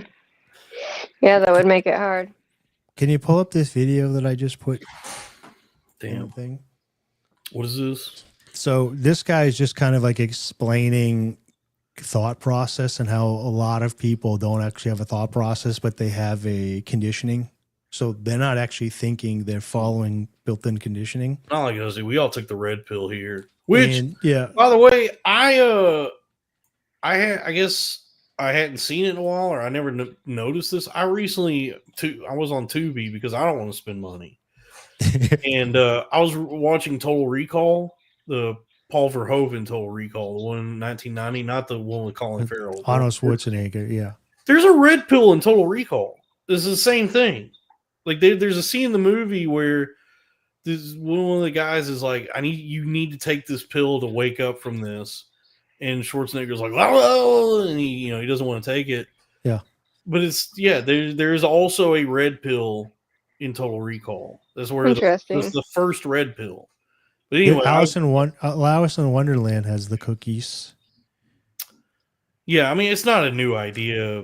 Yeah. What did you always say? Good artist borrow, great artist steal. And I came up with that. Yeah. That's Dalton stole that classic quote. No. If you play that video that I just put in there, but basically it talks about like the people that are on like 5th generation welfare. They don't even realize that they're on 5th generation welfare. That's crazy. Each person does not think. Do you know that thinking is a subject that's not taught in school? You say everybody thinks. Hardly anyone thinks. I remember old Nightingale used to say, If the average person said what they were thinking, they would be speechless. Do you know what we do? We confuse mental activity with thinking. That's not thinking. Listen to what most people are saying. They'd never say what they're saying if they were thinking. Watch their behavior. They'd never do what they're doing if they were thinking. In absence of clearly defined goals, we become strangely loyal to performing daily trivia until ultimately we become enslaved by it. Well, you see, that's probably what the people were doing that we surrounded by as we were little kids. And the ideas that just keep going in over and over and over again form the paradigm. A paradigm is nothing but a multitude of ideas that are fixed in the subconscious mind. And so here we are, as hard as it is to believe, 20, 30, 50, 60 years later, living exactly the same as we were programmed when we were little kids. Do you know that most people on welfare are fourth, fifth generation welfare recipients? It's rather strange. So you can go down and watch the whole video and go down a rabbit hole. But basically, it's just explaining, like, if you think about being in the ghetto, and we can talk about somebody being on welfare as a negative, like whatever, and you'll get the Samuel L. Jackson or the Morgan Freeman that's like, the bus runs every day, like, just leave. People don't realize they even can leave. They're like, right, you do this, and then at 18, you do this, and then you get money, which gives you insurance. And then they teach that to that. And they've even had some videos circulating now where the kid is trying to get a job, and the mother's stopping the kid from getting a job because they will lose their benefits. Right. So they're getting, and the mother is like, it's a survival thing. Like, we need this food to eat. Right. And so if you do this, if you get out of line and get it off the system, you even get like beat to get back in, get in line, and then teach the next generation. Mm-hmm. Man, that's sad. That's why everybody gets upset when we talk about crypto, because we're trying to buck the system, and they go, Yeah, we took the red pill, Dalton. Yeah, don't shatter the comfort of our illusion.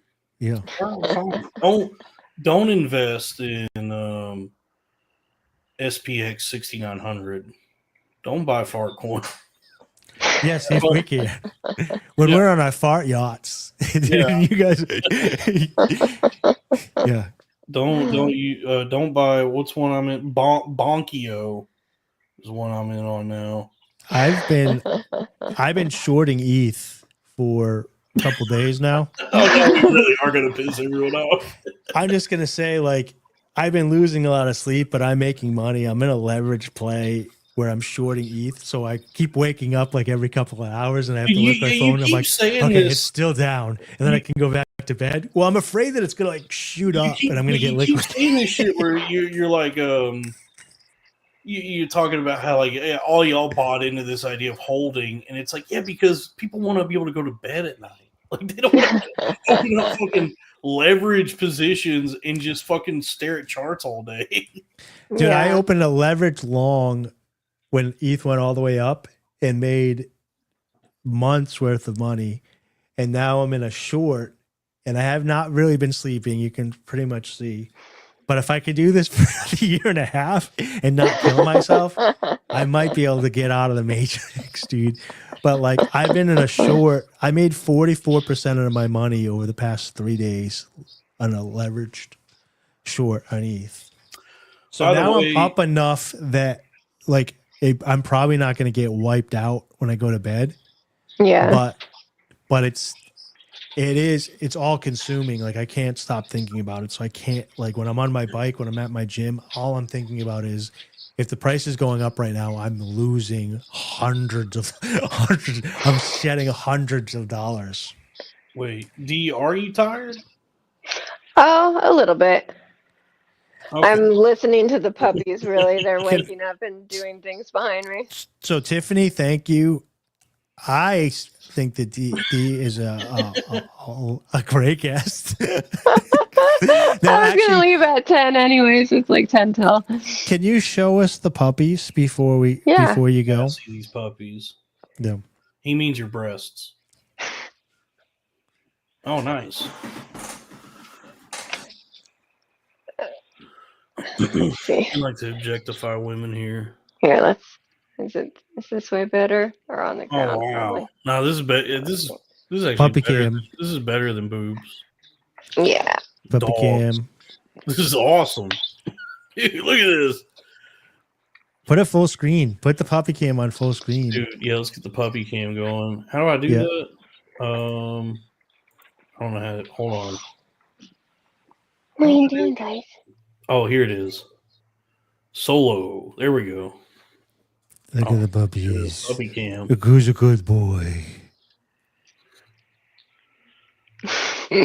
That is too awesome. Dude, I love dogs. Yeah, man. I kind of want one, but they're so like I don't want them to get Lyme disease. Yeah. It's I a don't lot of like- responsibility. You know? Yeah. I want, if I get a dog, it's when I get a house and I'm settled in. And when I travel, I want to be able to I want to have my travel van so the dog can have like space in the van. But Yeah. this is We great. bring ours everywhere. We brought him with us to Yellowstone last year and on a trip to California. This should have been the whole show. Yeah. They're way more exciting than me. Dude, everybody loves dogs. Dude, look at this one. Oh, he's stepping over that one.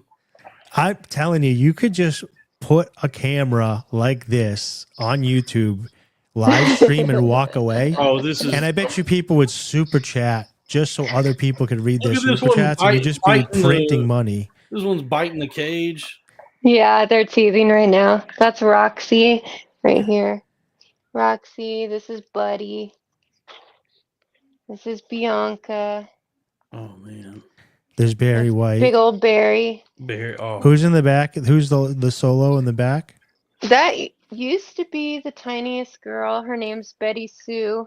oh, this one's just getting trampled over. He's But trying. she's big now. She's like a little fatty. Come here, Betty. Yeah, Dave might be on something. A YouTube channel might be more lucrative than breeding. Just like 24/7 puppy cam. Come here, silly girl. Yeah, dude. Who would not watch? Like, there's people that would watch this, dude. Yeah, I would watch this, and then this. It also makes for good like juice in the algorithm for like when people leave their dogs at home. I was just gonna say Yeah. yes. I'm gonna put Other something on dogs for watching the this on dog, TV. Yeah. You know. So you just And when they go to sleep or when they're sitting down, right? Mhm. Because the women that stream themselves sleeping, people will watch them sound asleep because they're waiting to see if they fart or like something new happens. Oh yeah, they do funny things in their sleep. They do little panting sounds and they run like they're having little puppy dreams. It's very cute. Yeah, so the people that would watch this and like even when they were sleeping, they would watch it just Barry, to what are see you if something doing? happened. this one. You trying to escape? This one's active. Oh, He wants free. Folks, this is the best Saturday night late night This show. is great. I mean, I know you guys hate me, but is Sal gonna get you a puppy cam on corn fed? All right. Oh, We got silly Unsweet girl. Dee here with her puppy cam here, and no, I love Sal. I'm not bashing Sal. everybody I'm loves saying- Sal. Okay. He's only good for like an hour a week, and oh goodness, it's okay. you know, I'm just saying, the next time you guys think about yelling at me because you hate me, just remember this puppy cam was brought to you by my efforts and my friendship with Unsweet Dee. That's do not true. hate you, Dave. Although you did like kind of act like you don't know me at the beginning, so I don't know. Well, we know each other, but like I've had other female guests on that I've known for like 30 years. You know what I mean? Oh 20 yeah, years. no, we haven't known each other for 30 years. Yeah. So Maybe like 3 now they're all years. staring at us. and I can be like a little bit more. Barry, don't cry. They've noticed the camera. They know they're on camera now. I know she's really staring. You looking? Oh, can they see themselves on the webcam? Yeah. Oh, that's Oh, crazy. yeah. They've gained self-awareness. Yeah. This is great. It's so This is crazy. good They stuff. do kind of look like the longer you look at them, it is kind of like Tom and Jerry, where you start to anthropomorphize them. Anthropomorphize. Yeah. Barry, don't cry about it. Oh, yeah, And they that do was have, I wild. mean, in the Men in Black, did they pick? No, that was a pug. He But yearns like for these freedom. Yeah. definitely do seem like the type of dogs that if like they could talk to me. Oh yeah, Chauncey says I love you to me on purpose. Their dad, he says I love you when I come home. Oh, you got a talking dog. Yeah, it's very cute. It sounds like Scooby-Doo. He's like, row, row, row.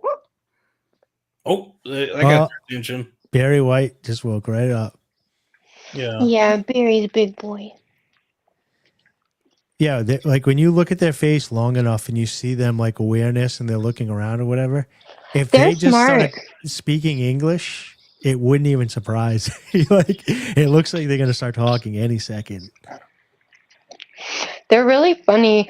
They're different than other breeds that I've had. I know a lot of people don't like Frenchies or they think they have a lot of health problems or whatever, but my dogs are really healthy and I haven't had any problems with them really. They're slightly, it's not even allergic. They have a mild sensitivity to chicken. So if they eat chicken every single day for over a week, they start to lose hair a little bit, but it doesn't make them itchy or anything. It's not a big deal. It's not good for their hair. But they're really good. They're very cool. I think that like they've become more popular than labs because you can kind of get your Frenchie to do whatever you want. Like if you want to have a lazy dog, just be lazy and they'll be lazy. We take our dogs hiking. They can go like easily 2 or 3 miles. And I have a friend who takes his surfing. It knows how to surf on its own. It like stands on a surfboard and goes surfing. Oh yeah. So they're very cool and adaptable to whatever the owner wants them to be like. Yeah, you could probably put one and like get one to wear sunglasses. That'd be cool. Oh yeah, for sure. I've just remember I do think I've seen a bulldog, but I have seen a Frenchie do skateboarding. Yeah. So yeah. I saw that recently too. Yeah. Oh yeah, Little Goblin just said that too. Yeah. Great minds. Yeah, there was a TikTok account I follow for a while where it was just a bulldog that skateboards. And it was awesome. That's so funny. Oh, look at them. They're getting some. They're going to go potty probably. They're going in their litter box. Oh, he's trying to fight his sister while she's peeing. You could definitely stream this. Like now they're done with the camera. Now that they're used to the camera and stuff and they've gone back to doing puppy things. Yeah, doing puppy things. Like I think people would really enjoy this. It might have to be like a top-down camera, though. I was thinking that too. Yeah, so the fence Isometric, isn't in the like way. Diablo. Or if I like shoved it up against the fence so that the camera was like between the grates. Oh, you can see this one's butthole. Yeah. People super chat extra for that. Yeah, it does look like. Hi, tiny bear. The head is so big for the body that it just makes you think they're going to start talking. She's going to bark because she sees herself too much. You see that, doggy? Who is that? They are pretty fun. The oversized perky ears. Mm-hmm. I love their ears. You see that, dog? The more you look at them, the more alien they look. They look like a... They look like a little Stitch. Yeah. Oh, like that's exactly... Yeah, that's exactly what it is. Yeah, Stitch. Wow. Hey, but any animal, the longer you stare at it, it kind of stops being like a dog and it starts turning into like, I mean, it's just such an alien. It's so alien of just creatures in general. You see yourself? Yeah, you're silly. So I want to eat, but that dog keeps watching me. Oh, before I forget, so you know how you said you were buying pee pads all the time? Uh-huh. I mean, you've probably already thought about this, but I keep getting advertised through my Amazon store that they sell now washable, reusable pee pads. Yeah, I have some of those, and I even got some that were like for grown-ups that are elderly to use in their beds because they come in different sizes. Yeah. So it was one of those things I better just mention it because sometimes the most obvious thing gets overlooked. But I didn't even think about it when you asked me about looking for wholesale last time. And then this past month they've been coming up in all my inbox because somebody's selling them.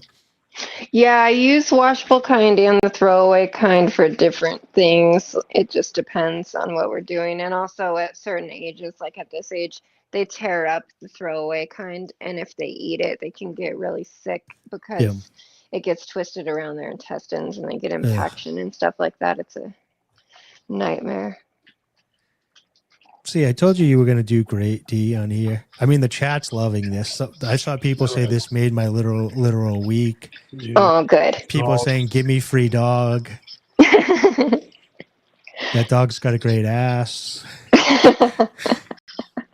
Barry has the best butt. He has big old haunches like his dad. This show has become great. I guess we should have just put the dogs on and just walked away. Yeah, I don't know who this is. Just Some guy listen to the music and put the dogs on. Some guy in the chat has been a really rude. I had to ban them for a little bit, but now they're being rude again. Oh, he hates puppies. No, just somebody being mean to me. I think they like the dog. I think everybody loves dogs. Yeah. That's good. It's kind of crazy on Facebook. I haven't been on Facebook for years, like over 10 years probably. And then I recently made one because of the dogs.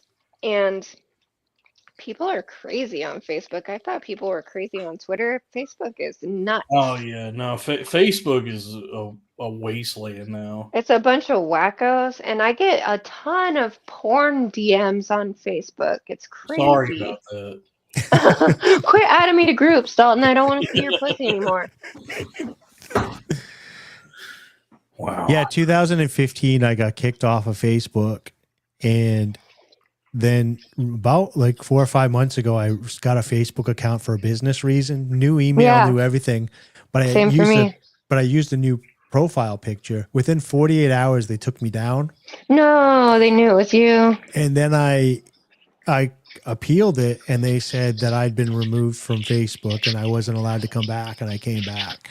Oh man. So they kept that, and I got kicked off in 2015 for election stuff. They didn't like me talking about the election.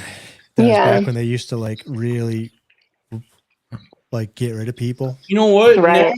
Now that everything is shifted so far the other way, I kind of miss those days. Yeah.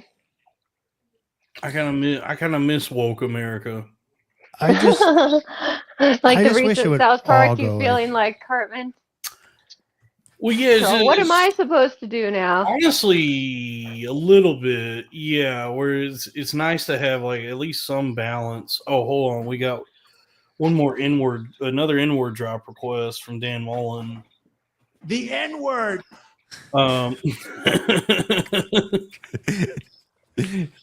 Yeah, but because like back in those days, Obama and I forget for how long it lasted. I mean, like it seems like economically everything was like better, and it was just like people were annoying with all that kind of stuff, but that provided the friction necessary for so many of those that fought against it to rise to prominence. Yeah, that's true. You know what Definitely. I mean? So you need a reason.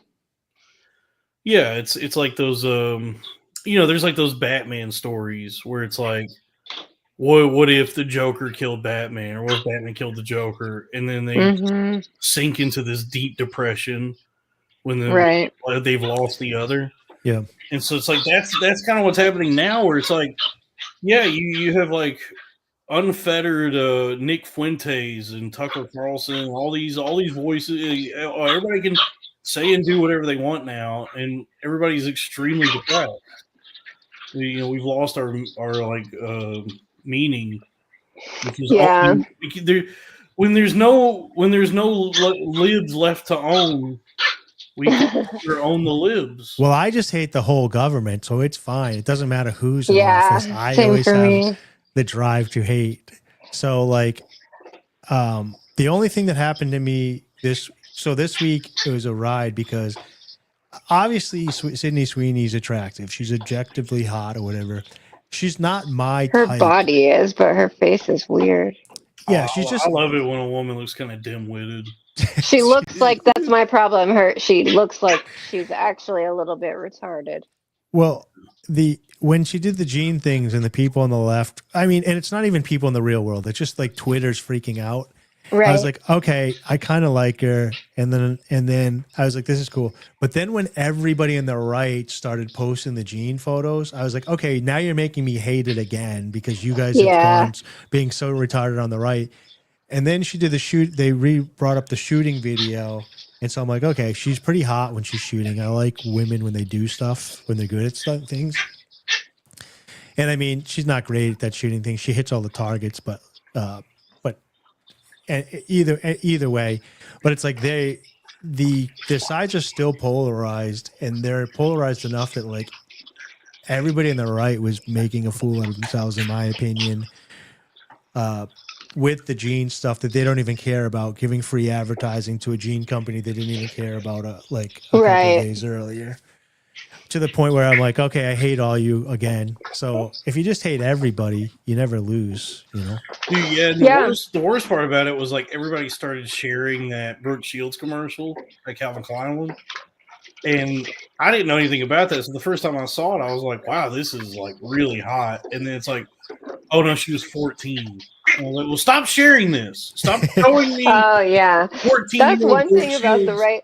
They show things that supposedly they're mad about, and I'm like, nobody would have even seen this again if you didn't do it. Like, I've only seen it from you guys.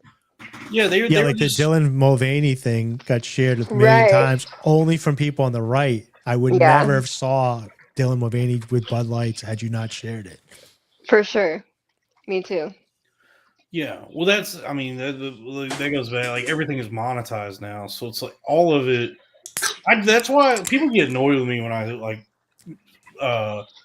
categorize everything as like grifting. But it's like, for me, it's grifting until proven otherwise. So So especially if it's just catching on to the outrage porn wave. Yeah, it's like you have to prove to me you're not a grifter. Yeah. You know. That's why I know. Like everybody hates like now the grift now, or like the fucking instructions that all the grifters have received regarding Bill Burr is to say that he's woke and he's a libtard and all that. But at least to Bill Burr's credit, like whatever you think about him, he's not a grifter. Like, that's true. Like I like a lot of what he has to say now. I've always liked him, but like I used to like him, but I was listening to some of that interview he did with Variety where they were asking him like, you know, you have a lot of friends who are getting into politics and they're like interviewing politicians and stuff, and they're like, would you do that? And he was like, no, with my intelligence level, that would be irresponsible of me to. He's like, I would never interview somebody who's running for president. And to me, I was like, I respect that much more than like these guys who try to position themselves as like, we'll just interview anybody and everybody. And it's like, are you so stupid you don't realize you're being used? Like, right. It benefits you, but it's like, ask yourself, like, why is Donald Trump agreeing to come on this show? Like, he obviously... Well, yeah. It's to benefit himself, for sure. And maybe You're talking about like Theo Vaughn going on, like Theo Vaughn having JD Vance and Trump and everything. Yeah, it seems like either they're willing participants in the propaganda, or they're so stupid that they've deluded themselves into this. They truly believe that they're able to just entertain anybody and everybody without realizing that they're being used for like these like political means, these political ends. Yeah, for sure. Those fucking guys, the Nelk boys, had Benjamin Netanyahu on there. That's so ridiculous. Those are two of the most like smooth brain, mouth breathing retards I've ever seen. And I don't use that word lightly because I don't like to use it anymore. But they are like the definition of just like, fucking backwards hat, pastel shorts, boat shoes, retarded. Yeah. And they're just sitting there like, what do they say? Glazing, as they say now. Benjamin Netanyahu, and not even lobbing him softballs, like literally just being like, do you like Burger King or McDonald's? That's ridiculous. Yeah, and then in between those kinds of questions, he's like, "We are not starving the people of Gaza. That is a lie." Oh my God. And so then to try and course correct, they had I like this guy. He's actually a funny guy. But he's like definitely like very smart and connected to all this. That guy Bassem Youssef. Did you see that interview? No. No. Bassem Youssef is like a hilarious kind of tragic figure because he's from Cairo and like he's got a lot of family in Palestine, and so you could tell like everything that's going on is destroying him. But every show he goes on, he's so much smarter than everybody. He makes everyone look like fucking idiots, and he's actually pretty funny. And he went on their show and just eviscerated them and said he was like, "You are 13 years old. You need to be aware of what's going on in the world." He's like, "Oh, you just say I'm stupid and we're doing stupid things." He's like, "People your age have families and careers, and you were trying to, and." I don't know if they thought that they were going to be able to like smooth everything over with that interview, but he came on and said, "I am not absolving you of what you've done." He's like, "I care about you, but you were very stupid." Yeah, I mean, especially like if he's coming from a war-torn place where like you have a kid at like 16 and then got to figure out how to like feed your infant during war times, and then you come to America and there's a 30-year-old millionaire. Yeah, I mean, that's some 30-year-old dipshit being like, "Do you like? Hey, Benjamin Netanyahu, do you like Snickers?" Yeah, but in their defense, he only agreed to do the show because they're that. Yeah, of course. Yeah, Benjamin. He would be too scared to even do Rogan because Rogan might have Tim Dillon on who might ask some difficult questions. Yeah, they're not going to involve themselves in anything that they even think could possibly like, not further their own propaganda or their own messaging. So like, they just found the dumbest guys who had like the biggest platform combined with the dumbest people who do it. Like, you know what I mean? Like, those are the dumbest guys with a big platform that they knew they could get away with that. Because, I mean, even if, like, I feel like even if Netanyahu went on, like, Andrew Schultz podcast, Schultz would grill him a little bit. Yeah. While the other guys are all slapping their knees, at least Schultz would at least, like, question him about some of these things. But yeah, like Rogan would, if you agreed to have on Rogan would put like Tim Dillon or like Dave Smith next to him. Yeah, all those guys would at least contest what Netanyahu says and does, whereas like those two fucking idiots, they're not even they can't even like form a coherent thought. So that was just like, yeah, how do we get Israeli propaganda in front of millions of Americans without anyone questioning anything? But I mean, it didn't work because I mean, immediately everybody said, "Hey, this is fucking crazy that you two idiots had this guy on your show." And well, I was looking back at it, which is interesting. So, like, they used to have you know who Bradley Martin is? No. So he owns Zoo Gym. He's a bodybuilder / like gym bro, but he used to be like one of the original Nelk brothers with Steve Will Do It or whatever and all them, I think. I'm not sure exactly the lore, but now he kind of just does like bodybuilding thing. He does a podcast with Sarah Safari, who's also a bodybuilder. They're like influencer bodybuilders though, not necessarily competition. But he kind of got away from that show, and when he hangs out, all he does is bully them. So you get a whole different like understanding of who they are. So they normally have on guests that treat them like they're hotshots, but when you have like Bradley Martin on, he basically bullies them because he's a 265-pound jack dude. So he treats them how they should be treated, like imbeciles. Yeah, but whenever I see him doing like fitness videos, and he's the intelligent one, and he's such an idiot. It just reminds me of how dumb they are. Right. If that makes sense. Yeah. Yeah. Well, in the land of the retards, the idiot is king. Yeah.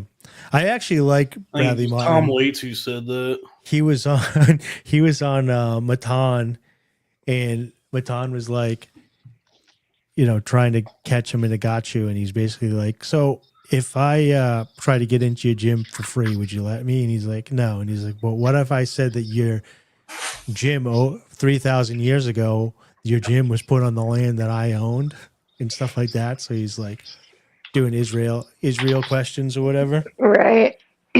And Bradley Martin was at least smart enough to know that he was like getting played. And so when you see him, you know what I'm talking, like some people are so dumb that they actually play just along. fall for it. Yeah. Yeah. Like he knew what he was up against, and he didn't expect that. I didn't expect, it's just like you see these business guys, especially like he owns the Zoo Culture, which is the biggest influencer gym on the West Coast or whatever, where everybody films all their content basically. And he got the idea of buying the gym for content. And now, like, he's a multimillionaire now because of it. So you look at this guy and you realize, oh, he actually isn't a dumb idiot. Like, that he created all this. Right. That's funny. He just probably pretends. We should probably wrap this up. We can. Yeah, I feel like because Dee said she did have an out at 10 her time. Oh yeah. Now. And I do want to be thoughtful about that. So sorry to those who had song requests. We'll do those tomorrow. Well, you guys can still do songs. Even I was going to say we can do songs if Dee wants to leave and get some rest. She can, and we can do a couple songs. All right. Or Dee can stay. I'm not kicking her out. Patreon. What kind of songs are they?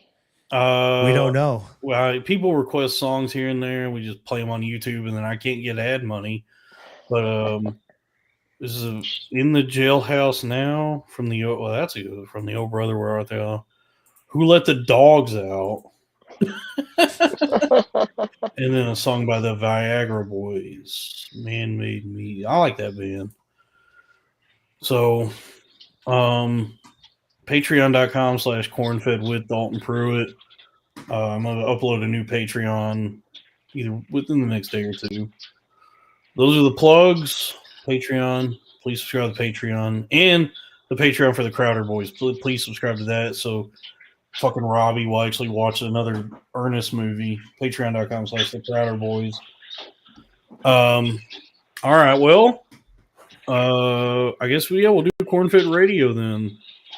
I am tired, but this is like all I do is streaming. So like if I wasn't doing this, I'd be like just looking at crypto charts, hoping I get my money back. Dan Mullen paid for a full show tonight, dude. He had a hefty full show donation. Well, I mean, it's 6.5 times a EBITDA. He sold his company for. I'm also fired, guy. They fucking Comcast kicked me to the curb. So maybe I might just end up streaming every day instead of even getting another job. Because I'm too talented for jobs. Yeah. You gotta get you know what you need? You could start jerking off dogs. I could do that too, yeah. You could sell like $10,000 dog cum. Do you have a cousin or a relative female that's like 15, 16, 17 years old? Do I? Yeah. No. Because you can't do this with a stranger, but you could do it with a family member.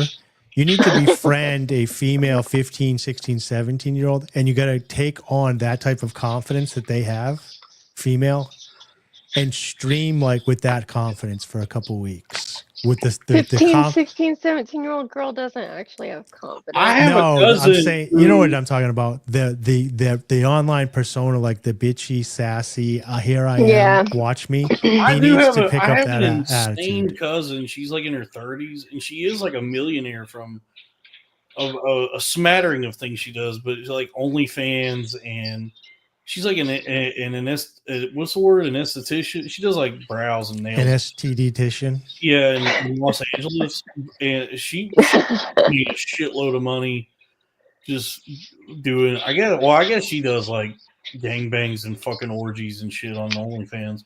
But she's probably about to go. I don't think that's what Dave was suggesting. Yeah, I was saying like if you're gonna stream all the time, you need to figure out that retardedness of like the retarded confidence of streaming. That's what and like the only person that I can think of that has like that weird retarded confidence is that it's that Mean Girl, like that 3-year Mean Girl period before they like the world slaps them in the face. Well, here, like, let's do Cornfed Radio. It's gonna work. She got the coach not to talk to her. Taking off that's got more people than my husband listens to the soundtrack in the car all the time. There's a really sad song on this soundtrack.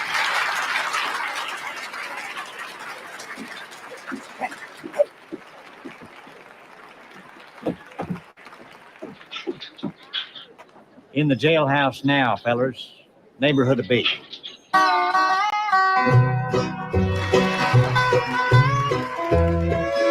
I can't see him as anybody but that cowboy.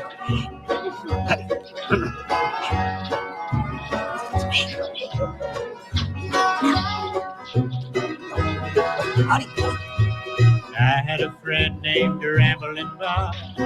He used to steal, gamble, and rob. He thought he was the smartest guy around. Well, we're leaving the state. I didn't know it was opportunities not many. I got big plans. Not minstrels. This year's just a dodge. I'm gonna be a dentist. I know this guy will print me up a license. he's in the jailhouse now. Well, I told him once or twice to stop playing cards and shooting dice. He's in the jailhouse now.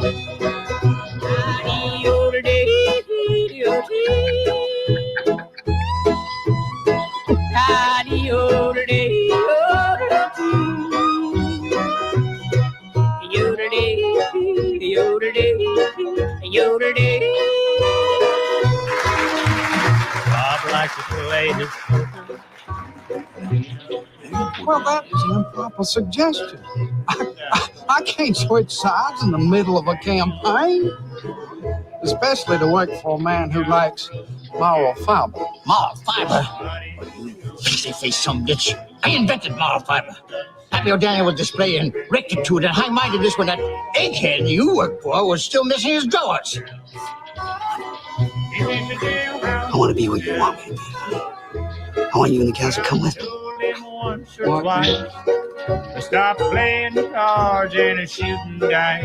What are you doing here, Pep? Well, I get someone let on we were giving out liquor. Yeah, you'll be laughing at the other side of your face come November. Happy old Daniel will be laughing then. Not out the other side of his They face. requested us to watch half a movie. Yeah, I didn't know. I thought it was going to be you know what? Check out the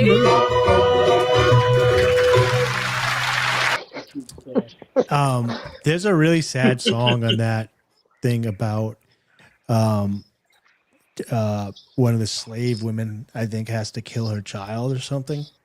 Mm-hmm. Yeah, that one. By the way, it's very sad. Tim Blake Nelson, early life. The guy, is that the guy that plays the cowboy that dresses all in white? That's like a really good shooter. Yeah, that movie's really good. I forget what that was. Yeah, The Ballad of Buster Scruggs. Also, also Coen Brothers. Yeah, that was really good. Yeah, that's a good movie. Yeah, he's in Oklahoma early life. I don't even have to do it anymore. It's all brushed out onto all. No, I was doing that before that was a thing. I remember the first time I saw someone say that, like, talk about early lifing on Twitter. I was like, I thought we were all already doing that. Like, I've been doing that for fucking years. Yeah.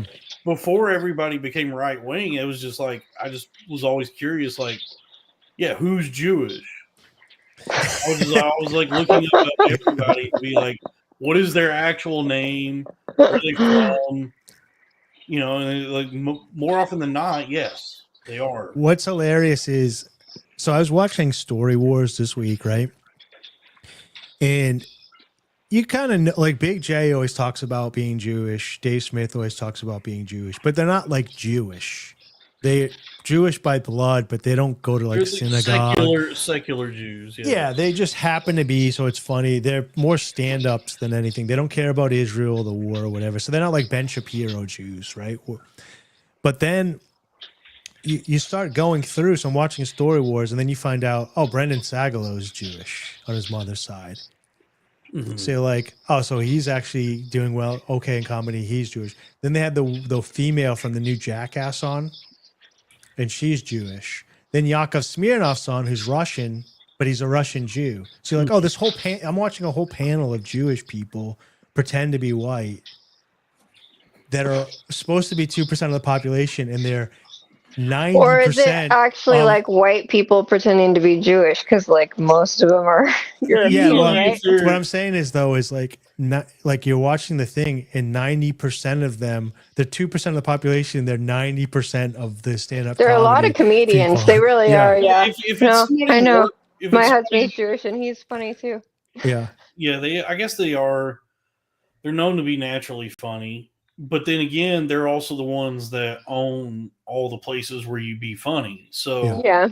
Well, we've had the reason I didn't stop any of these jokes earlier is because we've had DM discussions in the past that I knew that you were fun and having cool because you were like, look what my husband sent me, and you sent it to me. Yeah, he sends me the worst two jokes. Yeah. We don't have to bring that stuff up. We don't have to bring that up. But I'm just those are in DMs for a reason. But the way I go is like my sort of philosophy is that if they're working in the entertainment industry, Jewish until proven otherwise. It's just that like you have people like Dave Smith and Big J that always joke around about it, so they're like openly Jewish, right? And then you have like Rick Voss and Aaron Berg, who are very like they literally did a tour to raise money for Israel. Like, that's crazy. But then you have the Lev Furs that bring it up too. But then you have like a Brendan Sagalow who never brings it up, but because he's telling stories, it comes up. Right. And then you're like, oh wait, and then this guy, he's like, and then you're like, everybody that I watch in entertainment is basically Jewish, but they've changed their name for some reason. Mm-hmm. And I kind of get it because every rapper, well, here's the thing. People say that too, but every rapper I listen to has also changed their name. A lot of celebrities do. Even actors do that are not Jewish, like, Yeah. Well, like, did you know that DMX was not actually DMX? Right. What? Snoop Dogg is actually like Calvin something. Drake is actually Aubrey Graham and Jewish. Yeah, half Jewish. Yeah. So it's like, so there is a lot of people that makes sense because you want to protect your identity so that you're not as easy to find and stalk and all that stuff. Well, you don't want your family getting harassed or whatever. There's crazy people out there. Yeah, exactly. Well, that's also probably like part of the diaspora is like make your name not sound so Jewish so that when they start rounding us up again. Yeah. And it's like, that's a good strategy because when the roundups do start again, I'd be looking for the Bergs and Witzes. Everybody's names are like so convoluted and stuff now, though. I feel like you really can't go by that anymore. And I think rappers do it. So like if they were getting into trouble on the street, you can't check them for warrants because they're like, oh, that's Lil Wayne. He's like, well, what's his name so I can run him for warrants and no one knows. I had a buddy whose nickname was Ross because he was like 4 years younger than me, and I brought him at the time in high school with all the older kids. And somebody just said, "Who's this guy over there?" And they said, "I was like, I don't know. He looks like a Ross." And somebody just called him Ross one time, and forever his nickname was Ross. So he just used that until one day, probably 20 years later, we were hanging out like as midlife adults, and my buddy's wife is like, "Why did you just call him Aaron?" I was like, "That's his name." And he's like, "His name's not Ross." He's like, well, it is, but that's just his nickname. And like people were like, "What?" Like the whole party was like, "What?" I'm like, because they had never heard me call him by his real name in like 20 I've had that happen before years. Too. Yeah. That's so funny. And he was completely white. So like plenty of people have like aliases. I'm just trying to think Sometimes like it's just a nickname. I wish I would have done it. Dan Mullen says for $5, he says the real problem is that this show doesn't support Israel enough. I support Israel with my fucking tax dollars. I mean, that's where they're going. It is crazy. And that's another Indian scam that's going on Twitter. If you do some back searches on all these pro-Israel accounts, the ones that are not bots, that are like active, that are like icons or whatever, people have done research, and it's like an Indian guy getting paid to do pro Israel. I'm always astounded. Like, do these fucking idiots not know that there's a translate button? Because anytime I see some shit in Hebrew, more often than not, if you hit translate, it's like the most horrifying. I've seen some pretty bad ones, yeah. Yeah, where it's like you hit translate. But there's bad ones the other way too. I don't know.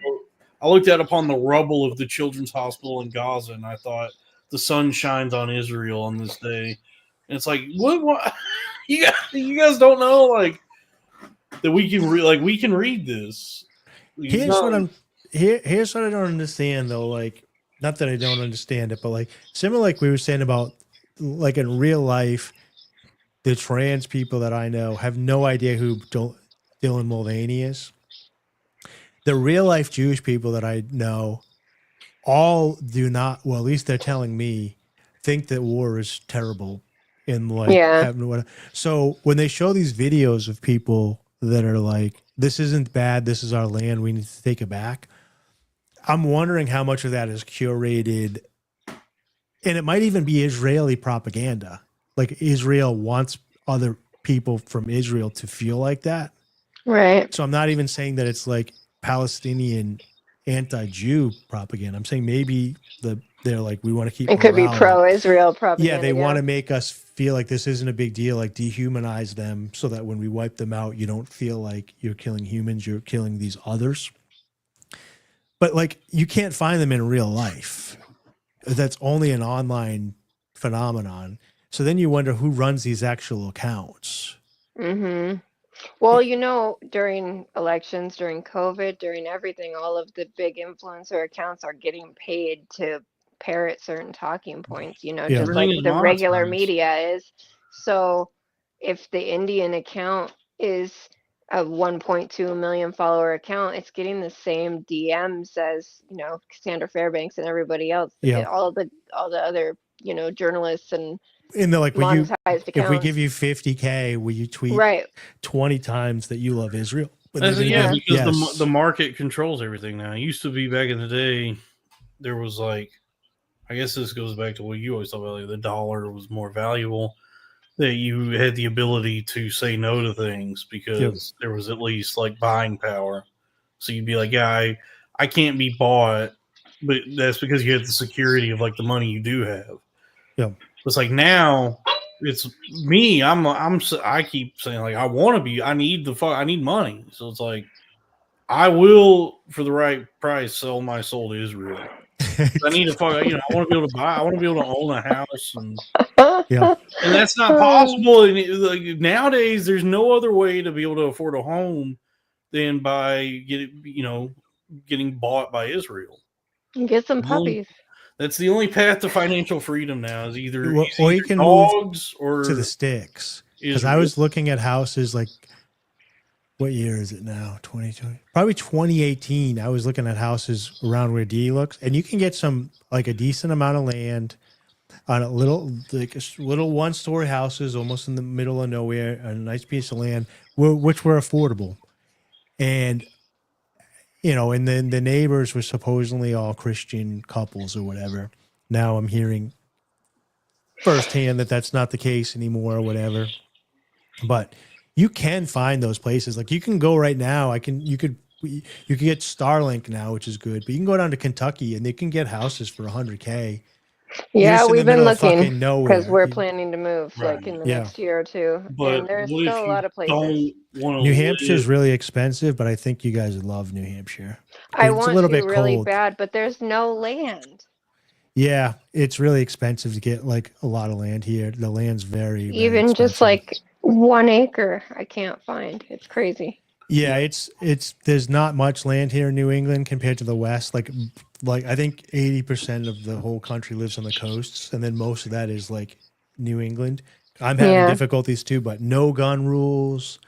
Like you can, the day you drop here, you guys can do whatever you want. We just got rid of dividend taxes, capital gains taxes, no sales tax. I know. No I want to income come out tax. there really bad, but I And don't there's want to tons live of in a anarchists neighborhood. and libertarians, but there's no. But if you're gonna, it's really expensive to find a lot of land. Yeah. What are people talking about when they?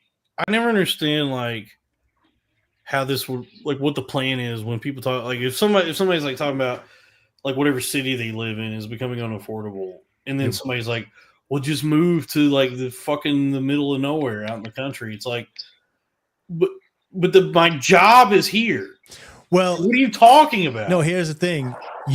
When you were working for Xfinity and you had Starlink, you're just working from home. So like if you could get 100 acres and a house in the middle of nowhere, but that's provided you have a job that's like flexible in that way. But like I feel like a lot of people do work from home now, though, especially after COVID. I feel like a lot of people though are connected to the city they're in more ways than just like that's where their apartment is. It's probably like, well, no, my entire I can't just like take all of my income with me to another place. Yeah, that's not how it's going to work.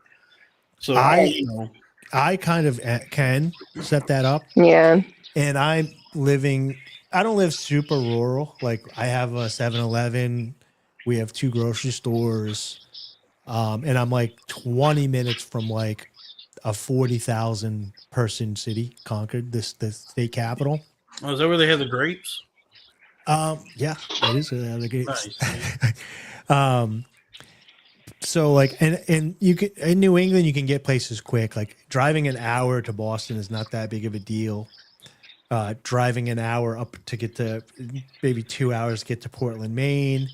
An hour I'm at the White Mountains, but it's like a highway and when I'm in New Hampshire, there's like no traffic. It's 2 lanes and you're pretty much going 80 miles an hour, no traffic. So you kind of get used to that. So even though I'm kind of rural and my money's mobile, whatever. Now I suck at dating, so maybe I should just move north. What, really? The reason I haven't moved further north is because I'm already like limited at my options of finding women as it is because I'm living.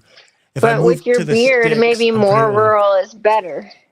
Maybe the beard is not a huge issue in New Hampshire one-on-one. Like I do still get it done, and I didn't used to have the beard, and I would date one caliber of women, and then when I got the beard, it kind of switched. So now it's kind of more hippies and yoga oriented individuals, but the preppy people are like completely repelled. So, but the beard's not going anywhere. So like if my bloodline dies, it dies with the beard. But I'm just saying like the only problem with going like further north is it starts to get even more remote as you go back up there. But I could get a house almost like on the Canadian border on like 10 acres, like a decent sized house for $200K. Probably. Really? But there's nobody around, and then in the wintertime, it's minus 20. Yeah, that is one thing. And then you have to plow your own snow, and it's 45 minutes to the grocery store, so you better get everything ready. You have to have a generator. Like there's a lot of other things that go with that. If you're handy though, like you might know Reed Coverdale, like him and his brother just bought 100 acres and they cleared some of the land for lumber. They're putting their own roads in. They got a backhoe and they're going to be putting their own so they're going to do a compound between the two of them. That's so great. You can still get some land up here. And then when you don't need building permits or any of that, you can just do that stuff on your own. You have to ask your city for certain things, like for water drainage or whatever, because they just want to know what you're up to. But when you build a house, there's no you don't have to call the building inspector over. It doesn't exist here. So there's a lot of benefits, but land's super expensive. Like to get 100 acres, you could go get 100 acres in Kentucky with a house on it, and it would be, well, you'd be get like a quarter of an acre with a house on it up here. Right. Yeah, we've been looking at Tennessee and West Virginia because the zoning is way more lax or non-existent in a lot of areas there too. Is this a double entendre, or is this like Dee, do you want to plow Dave's snow? He's just like assuming asking if you want to shovel his snow. Yeah, that's one reason that I wouldn't move here. The snow. Yeah, well, if you got the Frenchies too, because they have to because of the regulating. It's like if you move rural, you'd be in a risky spot for the temperature change or whatever. Right. That's another reason why we've been looking at more temperate areas, because we do want to be a little more off grid and we don't want them to die.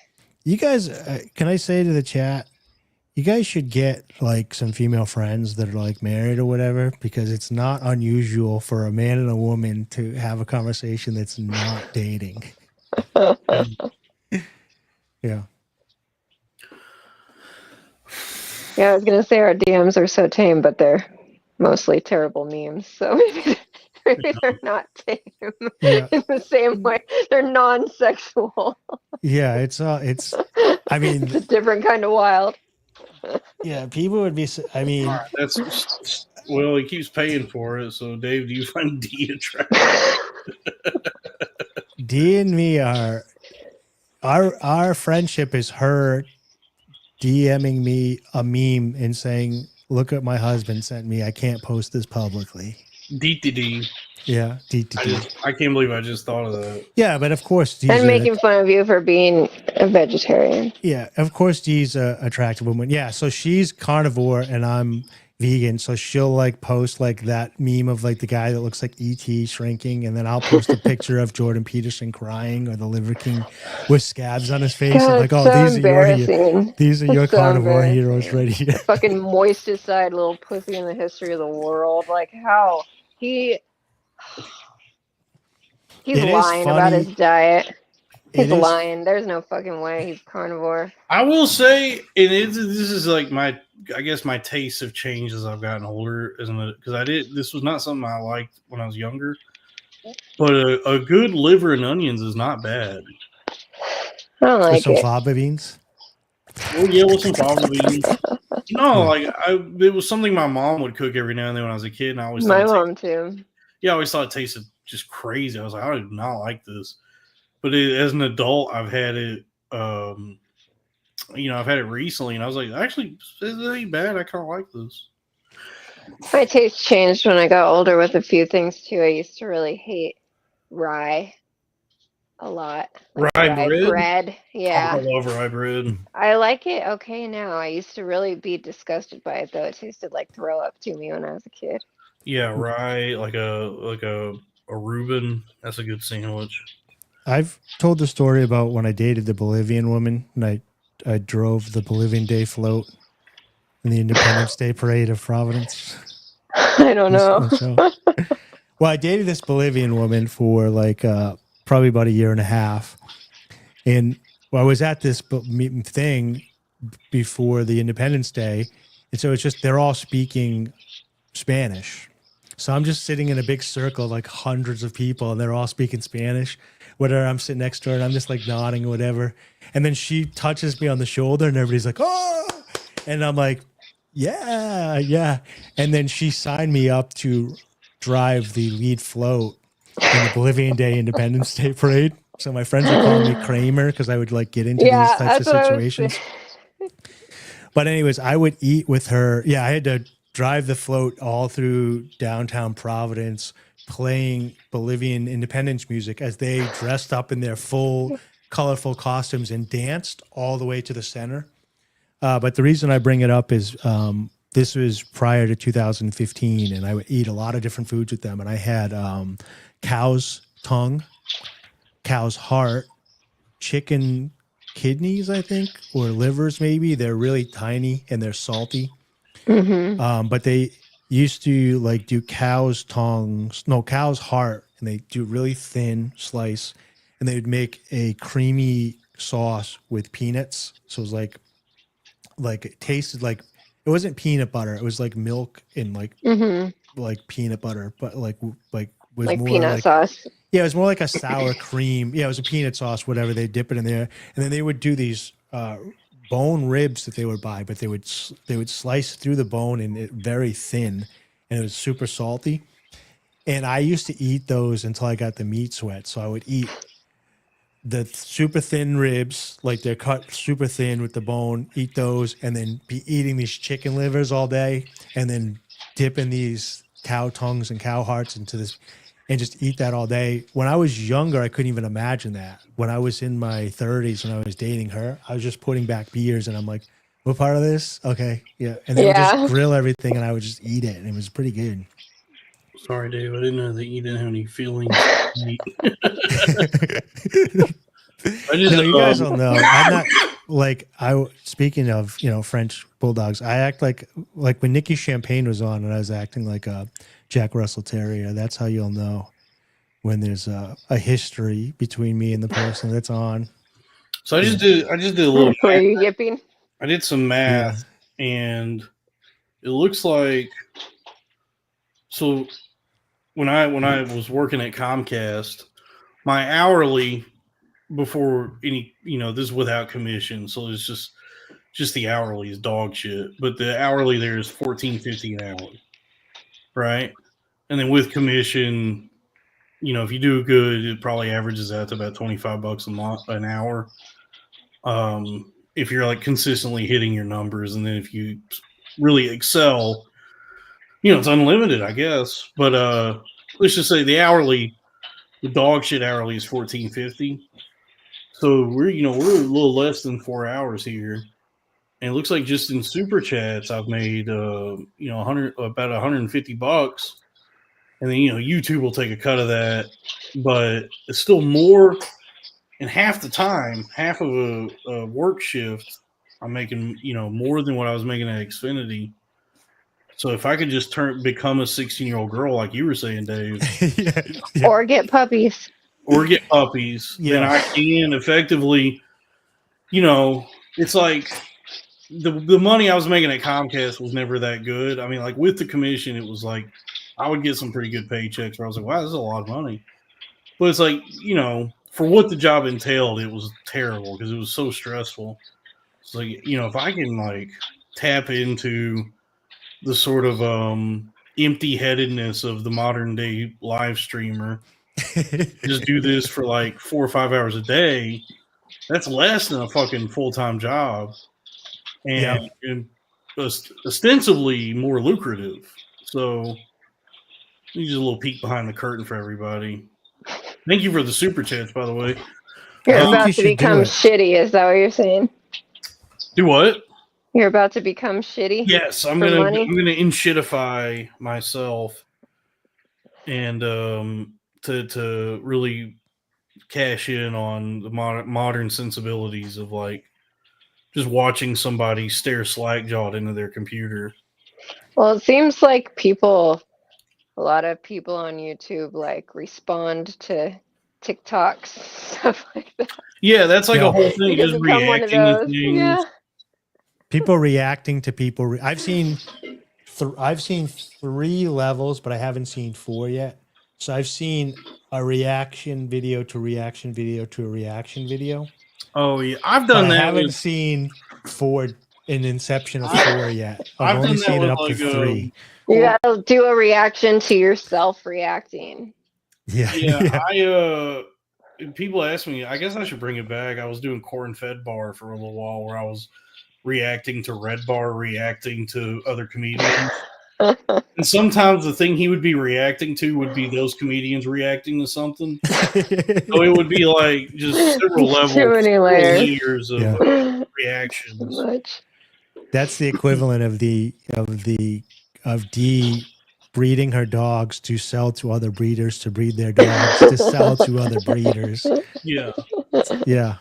I mean, that's the real successful salesmen, like the sales guys who are the master sales guys, all they do is sell sales to other people. Like they do online content and then seminars where they're just selling. Like the Wolf of Wall Street guy. Yes, Jordan Belfort is one of them, where he doesn't sell like an actual product. He just sells like how to do sales.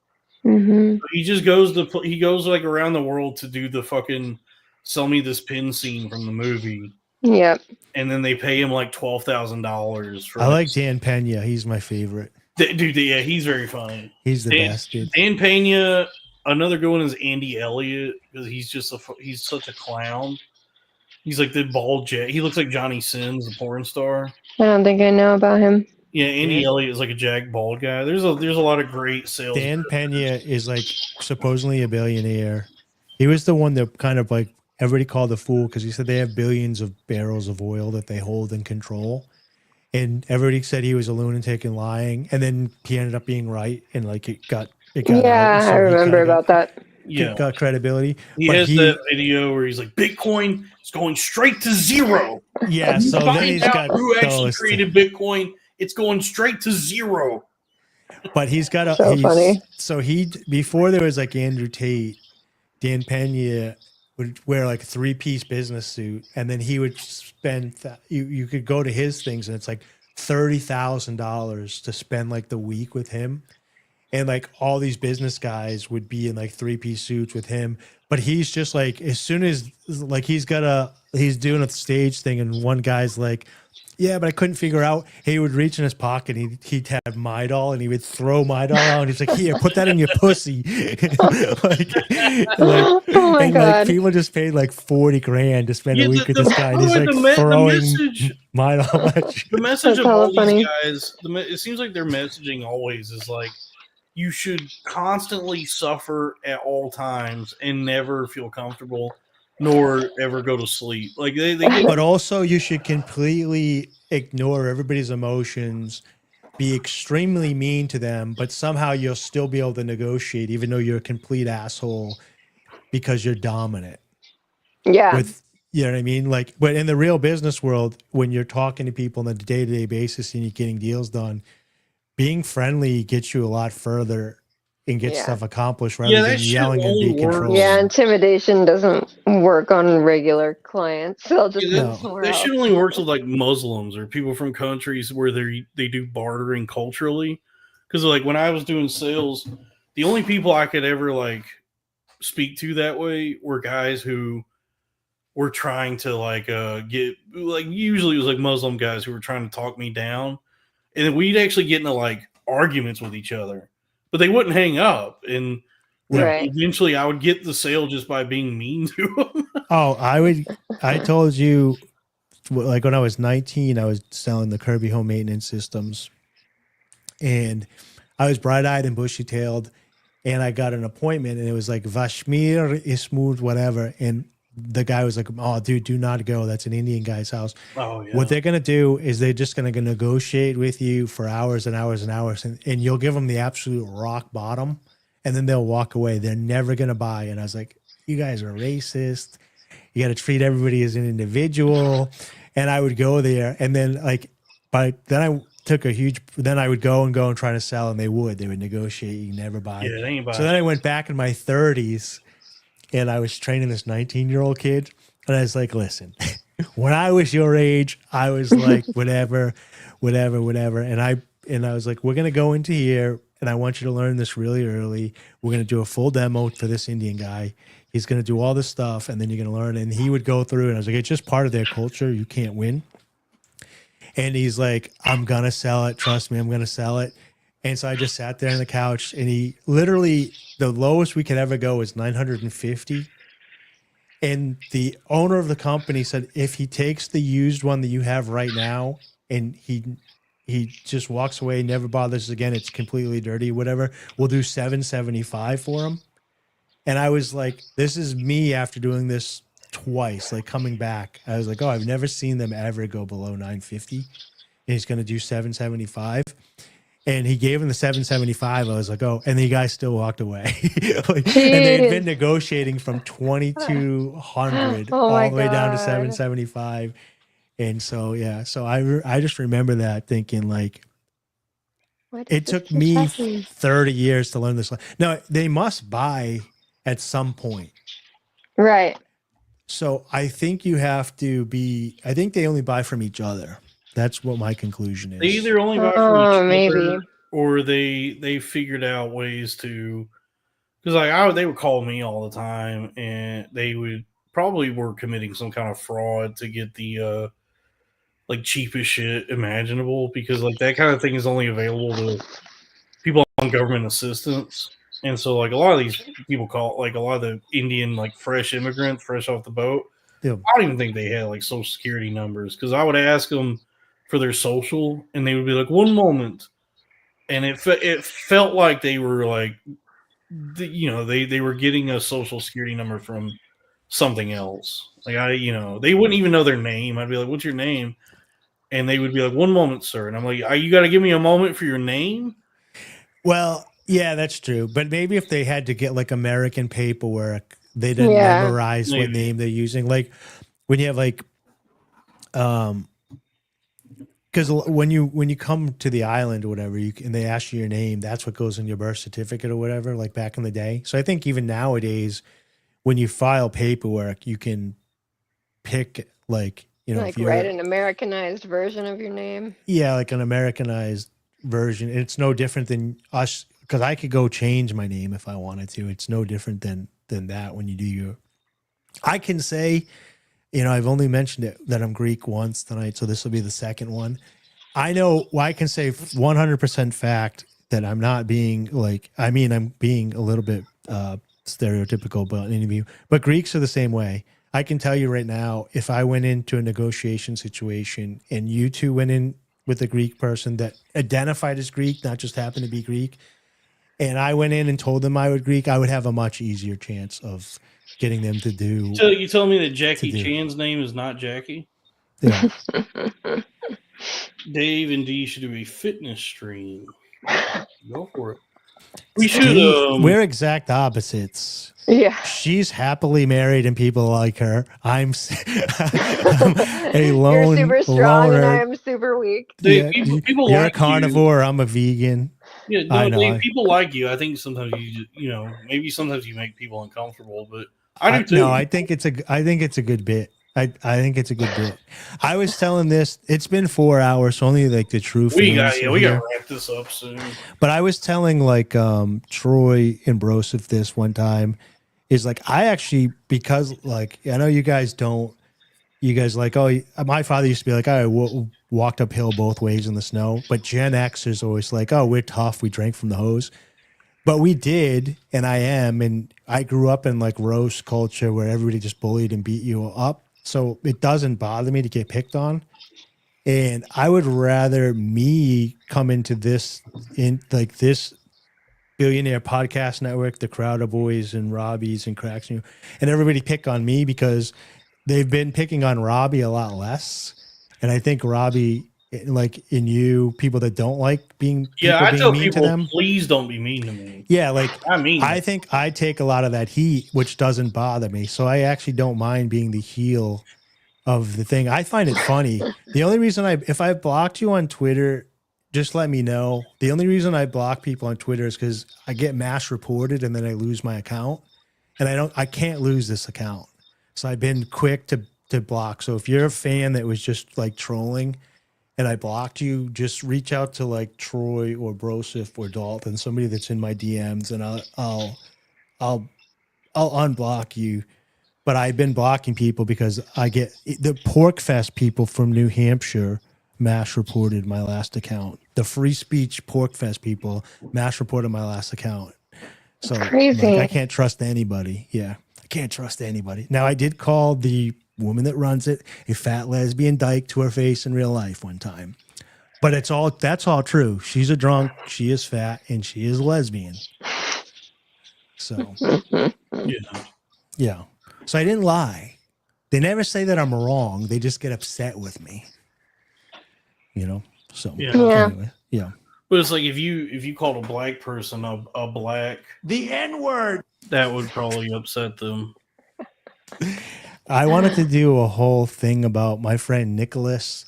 when Naeem was on, I didn't end up doing it because he got late, but I was going to do a thing about my friend Nicholas, who transitioned to a woman, and now his pronouns are Nick, her. But I didn't end up doing it. He says you're combining a proper noun with a pronoun.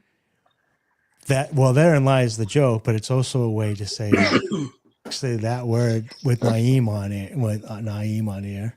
I think he would have been fine with it and thought it was funny. Somebody bet me that he was going to get upset, but they didn't call it getting upset. All right.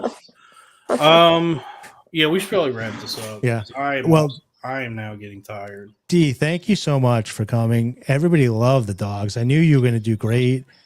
I'm glad you came. It took a little bit of work and a little convincing and I just didn't know how tired I was going to be because I have to wake up so much for them. Yeah. Yeah. But it was great. Everybody can find you on X, and it's going to be real, REAL, Unsweet Dee, DEE. So REALUNSWEETDEE on Twitter. Go follow. Yeah, it's very long. She has a lot of great memes. She's the meme queen. If you're a libertarian Dave Smith, you're going to really love it. And she just does some really funny, like normal stuff as well. So, yeah. I just wanted to point out Skullfocus. Funny and normal. Skullfocus is an MVP of all. I'm going to lose them all in a week. He says, my pronouns are Lev Fur. That's great. It is fun to have somebody from out of the circle come into the circle and then be like, what the hell are all these inside memes? Thank you to everyone who super chatted. Thank you for the super chats. We still have 2 songs in the queue. Come back tomorrow and we'll start with those because it's 2 a.m. on the East Coast now. So yeah. It's time. It's almost at 2:30 Chinese time. I got a Jersey Mike's in the fridge. I've been thinking about. So I appreciate the continued support from everybody. This means the world to me. I mean that sincerely. I'm not trying to say. I hope I don't sound flippant. I really do. It's cool that people tune in to all these.